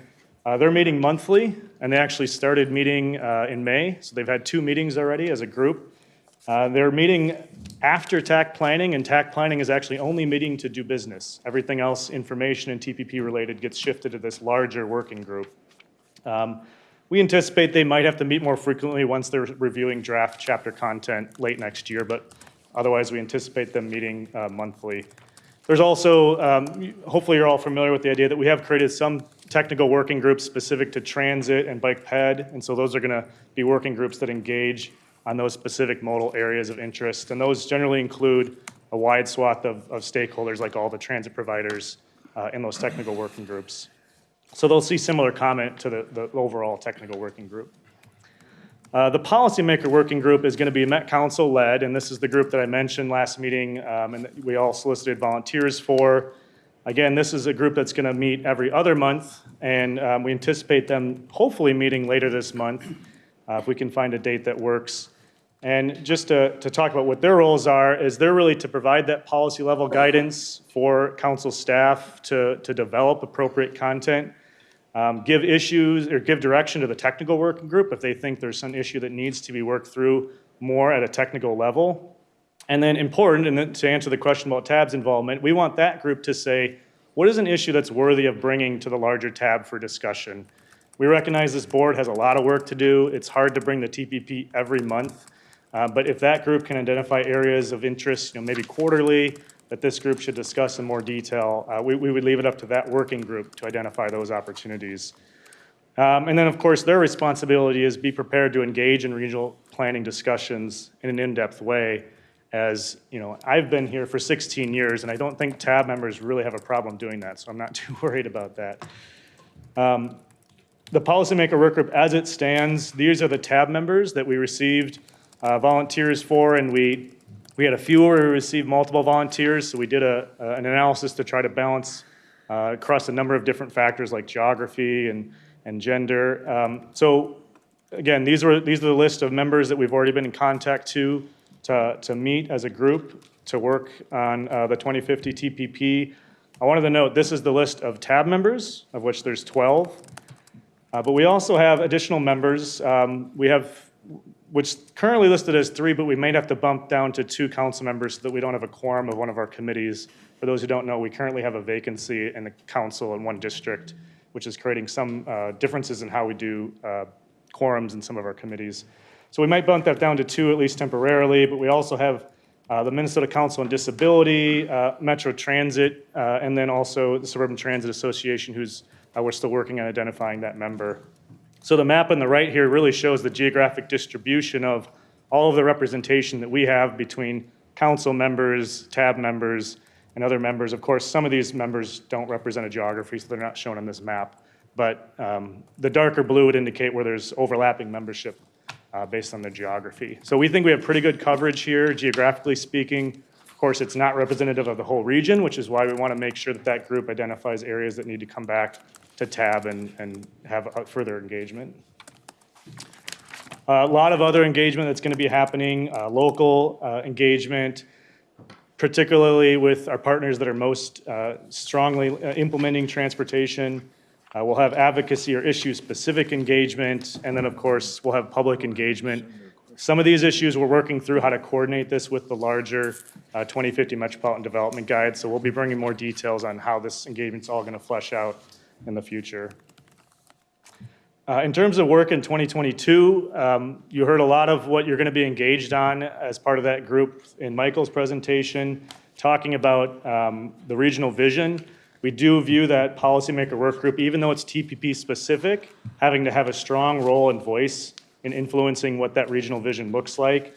And to Commissioner Holberg's point, identifying those areas of agreement for where the vision should be, but also acknowledging and identifying areas where we still need to work through what that regional policy should look like. And then we'll begin initial conversations about how to adapt our existing TPP into some of the new structural changes that community development is identifying for the regional plan. I wanted to just throw out a few topics. I think these are all pretty in line with themes that we've heard at TAB already, but these are areas that we've already identified as issues that need to be further expanded upon in the 2050 TPP. The first is transportation's response to climate change mitigation and adaptation, including electric vehicles. We're wrapping up a study on electric vehicles. We're going to be starting another one next year. We're also doing a number of studies related to climate change mitigation. And so that's an area where we just need to figure out where we're headed as a region, and including being consistent with the draft statewide multimodal transportation plan, which also emphasizes climate, I would say more than in the past plans. We also have been doing all kinds of research. I think you guys have seen a number of presentations on the impacts of COVID, how it's changing travel behavior, but also what might that mean for the future of transportation. So I don't have any answers to any of these questions, by the way. They're just issues that we need to make sure to be aware of when we're updating the TPP. Identifying issues and addressing causes of safety and security. So both to Commissioner Gattel and Member Martinson's comments, those are really important. We are certainly aware of those issues, and we have a lot of efforts ongoing to help flesh out both technical details and to help us facilitate conversations. And then addressing how congestion mitigation and management fits within the TPP framework, particularly relative to some of those other issues. And I think, that was fairly apparent with the conversation you guys had on 494, conversations previously on other TIP amendments, that's an area where we just need to make sure that we have conversations across the region about what that looks like in the TPP. And then the last one is that we do need to update the TPP to address new or expanded federal funding programs that were adopted as part of the federal infrastructure bill, including some of those that are actually that flow through the solicitation. So there's been some programmatic changes, there's been some additional funding, and there's even been some new programs that don't yet have guidance in the TPP. So that'll be a big focus of the 2050 update. So hopefully that's a high-level overview. Deep breath, right, Chair? And we do hope to, as I said, kick off that policymaker work group this month and then meet every 2 months. I don't anticipate they're going to bring an issue to bring back to TAB at their first meeting, but we'll certainly report back to this group on what their content was and any themes that we might have heard, either through Chair Barber's report or maybe even through the Chair's report. So. Okay. Folks, with it being 2:35 already, we've got 2 presentations to go. I'm thinking if you have any questions, if you could email them to Cole, that might help us keep moving here so we can get you out. Mr. Chair, could I Commissioner? finish with one last question? Go ahead. Thank you. So I volunteered for this policy working group, and like Commissioner Holberg brings up some great comments. There's a lot of skepticism about these Thrive. Mayor Julie Stevens brought up her concerns. I don't think this is anything personal, Commissioner. I mean, people are getting up and leaving right and left here when you started to talk. So I've got a mirror next to me. I don't want this to be, there's a lot of effort in this, and I was looking for, under goals, the first few pages, like the use of this document. I don't want to create a document, and I love how you mentioned towards the end, we can bring back for feedback. I'm representing Anoka, so we gotta devise a way that I can get Anoka involved. What's the use of this? That's where I didn't see anything, the use of this document. Can I clarify in question, Mr. Chair? Yes. Are you saying the use of the TPP? The use of the TPP or Broad- use of, This PPP, this Thrive, we're gonna create a vision for, what are we producing that, it's gonna be a document to be used. And then I didn't see it there, so I wanna make sure we have a solid purpose. Yeah. Can you just touch on it? That was. Yeah, the TPPs has three primary roles. Number one is to direct regional investments through programs like MnDOT's funding, through regional solicitation, to give a sense for where we all have agreement and where we should be investing in the region and set up frameworks for things like the regional solicitation. So that's one area. Number two is to direct comprehensive planning into what systems can you expect at a local government level to be in place by 2050 that you should be planning to both support and be consistent with in your land use planning. So that's really the state portion. And then I would say the third is kind of related to that, is how can local governments plan projects that help get us to regional outcomes that we all agree are important. So that on the infrastructure side, even if you're not seeking funding, we still would like to be, consistently planning projects that are getting us towards our outcomes. Excellent. I'm just saying, as we go through this process, we really have to make sure it's a document that everybody's engaged in, that really does make a difference. Too often we end up with documents that sit on shelves. Yeah. Yeah, and I didn't allude to this because I think we're still in development, but there will be more outreach with partners beyond just that policymaker work group. And we anticipate meeting with every county at some point to talk about their concerns. Thank you. okay, that raises an interesting thought, but I'll hold it, so go ahead. Thank you. Thanks for being here. Yep, thank you. Thanks, Mr. Hiniker. All right, let's go to our next presentation. We've got Heidi Solberg, I think, is with us. And then we got Derek Luer and Eric DeVoe. This is the first time I've been here where they've done automatically.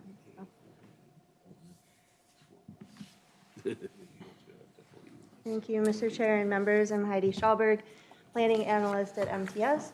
And I'm going to kind of abbreviate mine so that we can get to the good stuff, which is our partners at MnDOT talking more about crash data. So just a very brief overview of our safety planning work that we have started on and planning for the future as an MPO. When we brought Mark Doctor to you a couple of months ago to talk about the safe system approach, we mentioned that we heard him when we did a peer exchange with 4 other MPOs last fall. We were able to do that with support from our partners at MnDOT and Federal Highway. We do have a brief summary report of that available for anyone who is interested in seeing that. Of course, we have the annual performance measure target setting process that comes before this group every year, and then 2 safety action plans that I'll talk a little bit about. And as Cole has alluded to, this is all feeding into the next update of the transportation policy plan, and we also use this to feed into each regional solicitation as well. This slide I'm going to actually skip because MnDOT will have some current information. I just want to underscore that our targets that we set every year, those are kind of shorter intermediate term goals on our way to our ultimate goal of 0 people dying or being seriously injured on our roads. So the targets are just kind of a way to check and evaluate how we're actually doing on our way to a shorter term goal with a 2025 horizon. And the main part I just wanted to focus on is 2 safety action plans that we have. We are wrapping up a pedestrian safety action plan that we expect to be finalized next month. The current draft of that is with the technical advisory group for review and comment right now. So I'd be happy to come back and present more information about that work to this group in the future if interested. And we are also, we'll be embarking on a regional safety action plan that will focus on vehicle crashes and then vehicle-bicycle crashes to start that work later this fall. So we do have just some housekeeping issues to take care of in a UPWP amendment for our annual work program before we can release the RFP for that. And then I think last month you also received some information about USDOT's Safe Streets and Roads for All program, which is a new funding program created in the infrastructure bill. It provides funds both for planning and implementation. So they have some specific requirements for what a safety action plan should include with that. So we were able to review that notice of funding opportunity and want to structure this work so that it really addresses those requirements and sets it up to be a supporting document for our local communities to be able to apply for that implementation funding. So hope to have that on the street next month. And that will, again, continue the safe system approach that we heard about from Mark Doctor and designed to address those requirements within that federal funding program. With that, I'm going to abbreviate mine. I'd be happy to try and answer any questions. I think getting to the MnDOT presentation is probably what I would really like this group to be able to hear, and be happy to answer any questions after that, if that would be good. amenable. All right, yeah, thanks for standing by. Let's move on to MnDOT. Thank you.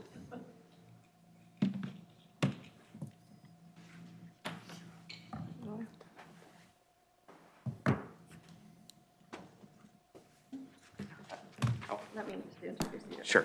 I will, sorry, trying to be adjusted to being back in person this year. So I'm just wanted to introduce Derek Luer and Eric DeVoe from the Office of Traffic Engineering at MnDOT. As we have been embarking on more safety planning work, they have been fantastic partners for us, and welcome having them here today to talk to you about some of the trends we're seeing in the region. Thank you, Heidi. Good afternoon, Mr. Chair, and members. As Heidi said, my name is Derek Luer. I'm with the Minnesota Department of Transportation, and I'll be talking today about some of the crash data we've seen across the state and kind of go over some of the numbers that's happened both statewide and in this region particularly. So some of you may have seen this chart before. This is what we call, this is our roadway fatalities over the last 20 plus years. In 2003, we started what's called the Towards Zero Death program in the state, which was really a comprehensive program to bring down the number of fatalities across the state. From 2003 down to 2009, we saw a pretty good reduction across the state, about 25 to 45% reduction across the state. And then we kind of hit this plateau for a number of years. About 2009 to 2019, we kind of saw this plateau across the state, hovered around 400 fatalities per year.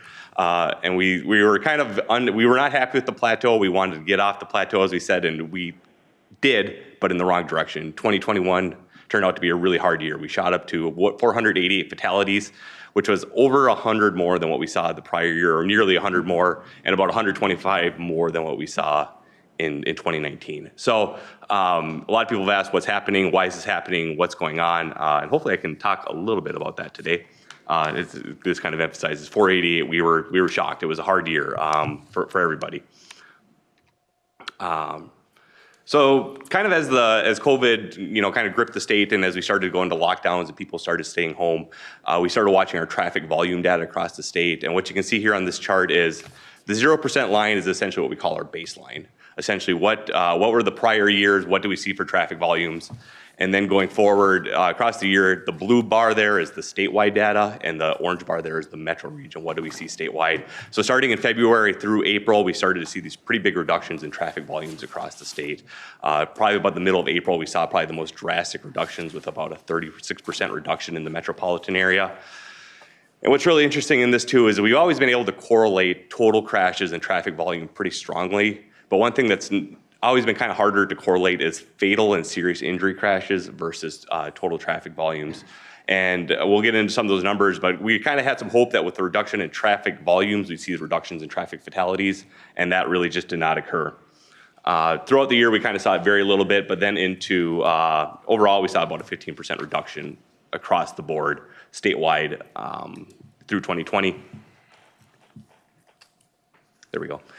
Getting back into 2021, as we rolled into the new year, once again, we saw those reductions kind of stay within the metropolitan area. Statewide, the greater Minnesota region started to kind of turn back to normal, kind of bounce between a little bit of a positive and a little bit of negative per year.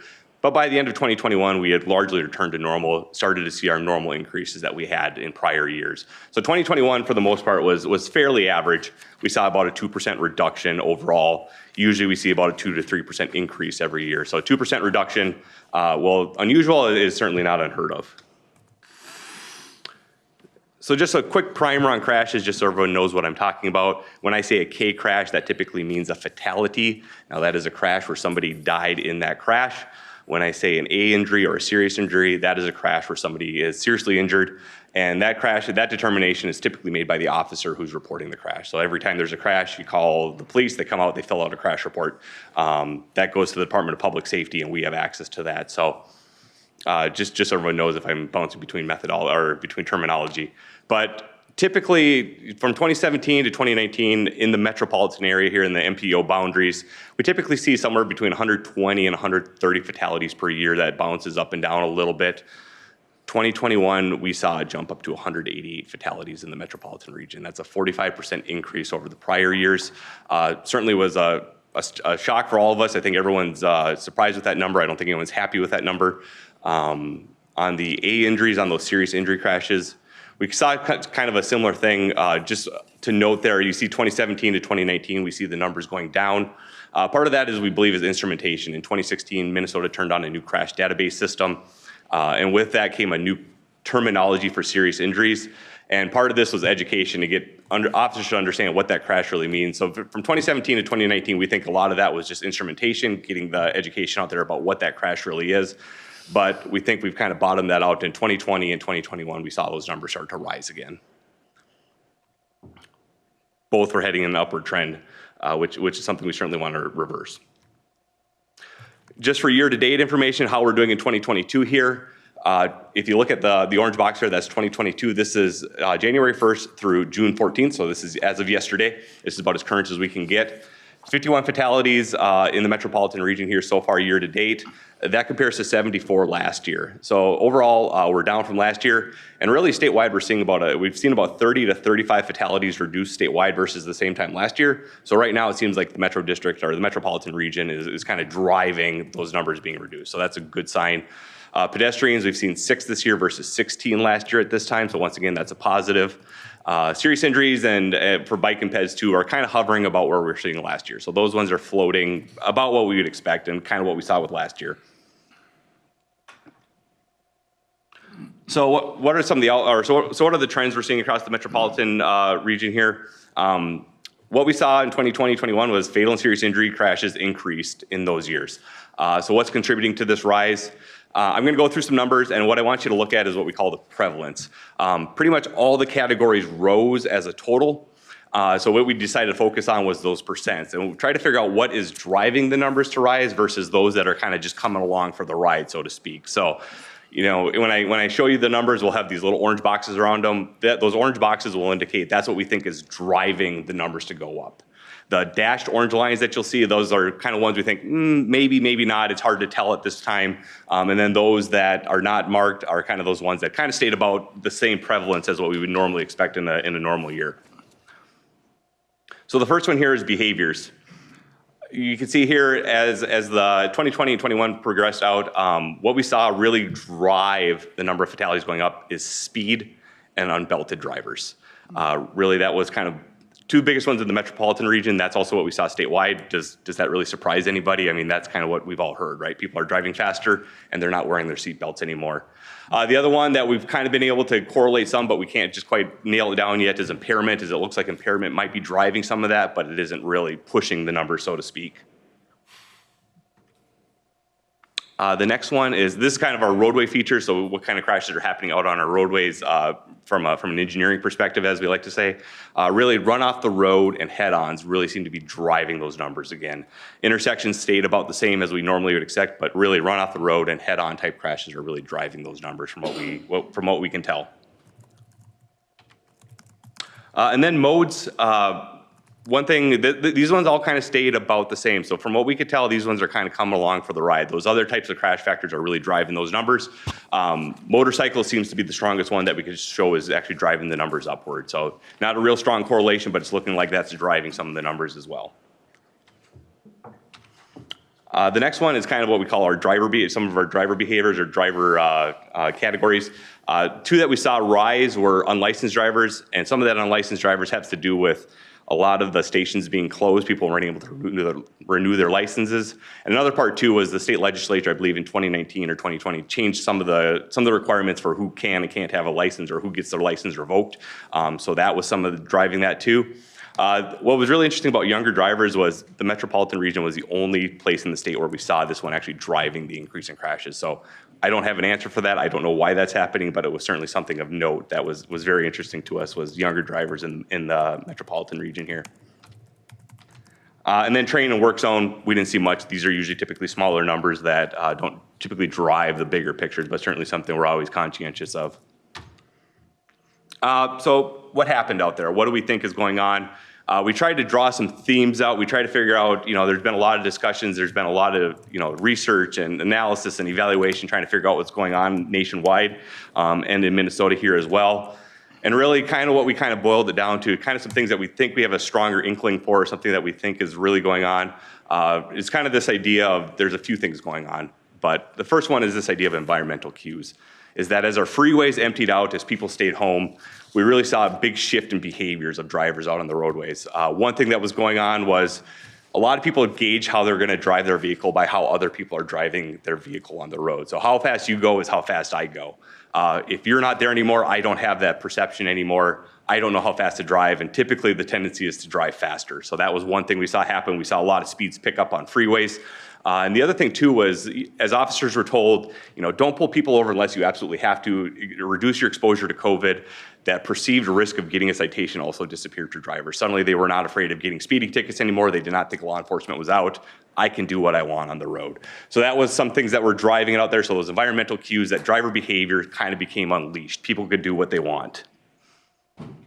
The next thing that we kind of picked up on too was, there's really this idea out there that, number one, a lot of people are feeling isolated. They felt like they had to stay home. I couldn't go out. I couldn't meet with the normal people I meet with. So this idea that I was isolated, I couldn't be with my normal social groups. Things were not normal anymore. And then this perception of boredom and monotony. Every night I was home doing the same thing. I couldn't go anywhere. I couldn't do anything. And as that feeling set in a lot of people, the thought is the one place I can control my life, the one place I can control things the most is on the roadway. And I'm gonna that's where I can control things, and that's where I'm going to control things. And once again, that unleashed a lot of bad behaviors on our roadways. And then kind of this last part too is that as we sat home and we just got bombarded with all these COVID messages, right? Stay home, stay healthy, if you feel sick, don't go out unless you absolutely have to. That all these public health and safety redeployments and all this just bombardment kind of leads to a finite amount of attention that we all have. And really, the public can only handle so much messaging. And really, as those things started to rain down on us, traffic safety and traffic safety importance really started to diminish in a lot of people's minds. So really, it was just no longer a priority. People didn't think it was, top of the tier anymore. So when you're out driving, this is the place I control, and I don't have to worry about safety. So once again, all these things probably kind of tripped this idea that the roads were a free-for-all, and it certainly started to reflect through in the data. So that was probably some kind of dark stuff. So I kind of want to end on a positive note. Is there hope? Yes. Really, one thing that we're exploring here at MnDOT is this idea of traffic safety culture. How can we, send a message of positivity and let people know that, being safe on the roadways is something you want to do, and it's something your family wants you to do. How can we engage at the community level to let them know this is important and why they should be part of this story? The next part too is, as this brought up a few times throughout this meeting, the federal transportation funding bill. With that bill came a lot more money for safety programs that we can now deploy onto roadways and get into safety projects. And then somebody else brought up this too. I was glad somebody else brought up safe system before I did. But the safe system approach, MnDOT is right now exploring and figuring out how can we embrace the safe system approach and roll this into our programs across the state. So with that, this is our link to our strategic highway safety plan. I won't let that linger too long. But here's my name and contact information. So thank you. If anybody has any questions. That was very interesting, Mr. Lure. Thank you for being here with us. Questions? Member Martinson, comments? Mr. Chair, thank you for the presentation. This is great to see. I appreciate the focus on safety. There's a lot of emphasis in these data on individual behavior and individual responsibility. Behavioral cues are certainly part of this, but also visual cues of the roadways that we're dealing with. And also so the safe systems approach, as you know, right, it talks not only about the behavior of people on the road, but about safe vehicles and about safe roads. And so I think an index that we're not talking about here, but what was talked about by Mark Doctor when we saw him present, was about the level of kinetic energy in the system, right? Right. Humans are vulnerable. Vulnerable road users include pedestrians and bicyclists in particular, where we've seen huge increases in the FARS data in their fatality since 2010. Yep. What's happened in the system since then? So kinetic energy has gone up in the system because, one, you've mentioned we've got people speeding more than we historically probably have.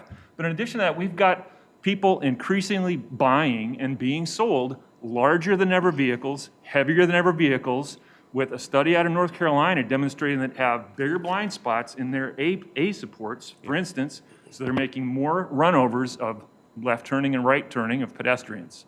So the vehicles are not as safe as they once were.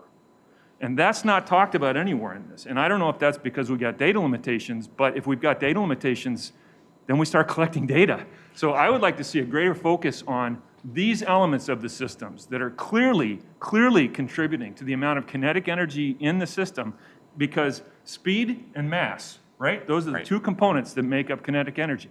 So that's just an addition that I would really like to see incorporated here.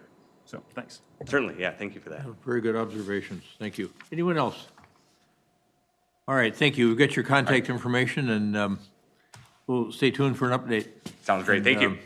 And if you want us to provide further input, let us know on this. For sure. I think this kinetic energy thing is an important thing. We heard it from the feds as well. Okay, thanks. Let's then quickly, we'll bring Heidi back up here and give us a quick grant awards update. Is it a bad time to say I increased my slides?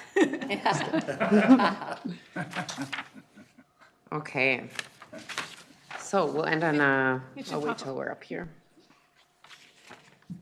We're gonna do a quick recap of the grant awarded items for Burnsville Bus Garage, or I'm sorry, for Minnesota Valley Transit Authority. We have 3 projects, and then we'll talk about project status. So the 3 projects we're going to talk about is the Burnsville Bus Garage modernization. There is a phase 1 to 3. The 169 connector, which includes just a service piece, and then the Orange Line connector, which includes a service and a bus procurement piece. Okay, so the first project is the Burnsville Bus Garage modernization. If you're like me, this has been talked about every day to, extensive measures. So we're currently in phase 1. Substantial completion should be completed in November. On the screen, we talk about the federal requested dollar amount and what the total amount that was awarded. Phase 2, which is due to start beginning of 2023, and we are planning on running phase 2 and phase 3 concurrently to hopefully reduce some dollars with construction costs and also to streamline the project completion.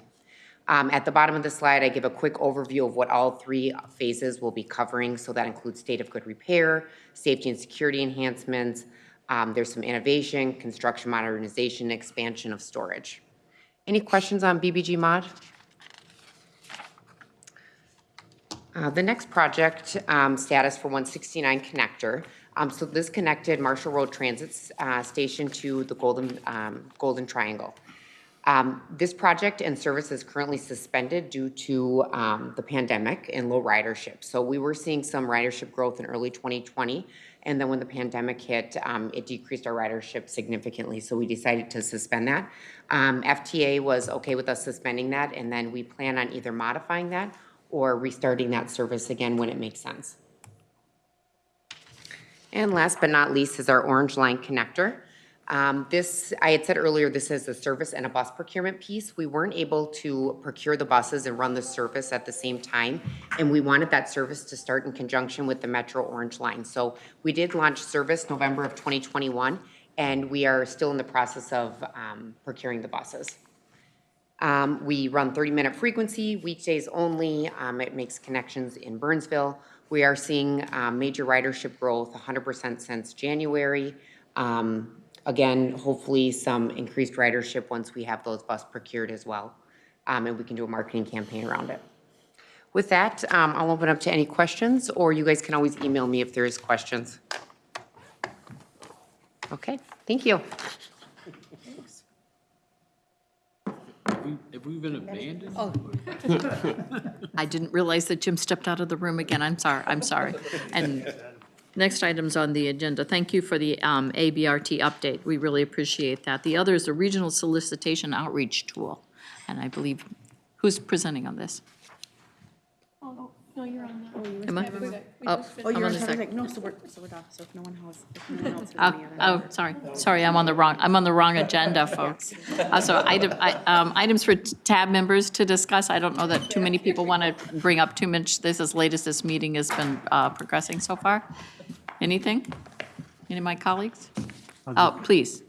Mr. Holly. Well, I'll just revisit my previous statement about whether we should, or maybe the Met Council should be addressing the legislature about the matching funds that are needed to earn the federal funds that are available. Well, we've lost a majority or a quorum, so I don't know if we can. I haven't heard anyone ask about it, though. I know that there's been a concerted effort for people to get a special session, the League of Women Voters, the county, other government entities, the regional council mayors, I believe, is talking about writing a letter for a special session. Everybody wants a special session. For some of that is also those matching funds. But also to, in general, the state has not moved very fast or very far in dollars for transit. Yeah, the reason I bring it up twice here is that in the original ICE-T transportation bill back in 1991, one of the big reforms was that there was a guarantee to metropolitan areas of federal transportation funds, because what had been happening prior to that is that state DOTs were oriented and biased toward rural areas. And so this was embedded in the original ICE-D bill, of which all the subsequent transportation bills originate. And I wonder whether we as a metropolitan area are the ones to suffer most if we don't earn those federal funds. Because I just think that with all due respect, I think our MnDOT does a great job, but their mission is not the metropolitan area. That's our mission. That's the Metropolitan Council's mission. And so I think it would help get that special session and help get adequate transportation resources on the agenda if we, or the Met Council, we, the TAB, or the Met Council weighed in. So that's why I'm raising it again. Member Barber, have there been any discussion about that at the Met Council level?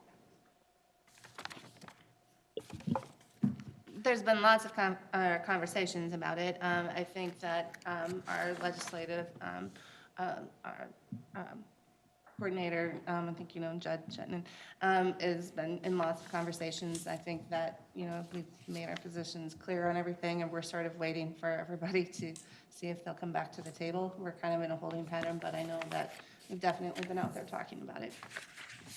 Yeah. It seems like it's devolved into a discussion that's political in nature, not practical in nature. People see advantages and disadvantages in having the session, and it doesn't nothing to do with finishing the work. So, but nonetheless, they should be encouraged to finish the work they started. I also want to, before we leave, thank Evan Rowe for being here today as an alternate to Amity Foster. So, thanks for being here. Thanks for having me. Anything else for the good of the order? I'll give this some thought. Member Holmeshead and discuss with the chair of the Met Council and Member Barber and see whether we can do that or not. Yeah, I could put my thoughts into an email and send it, if that would be helpful. All right. Okay, thank you. All right. Hearing nothing further, we'll stand adjourned. Thanks, folks.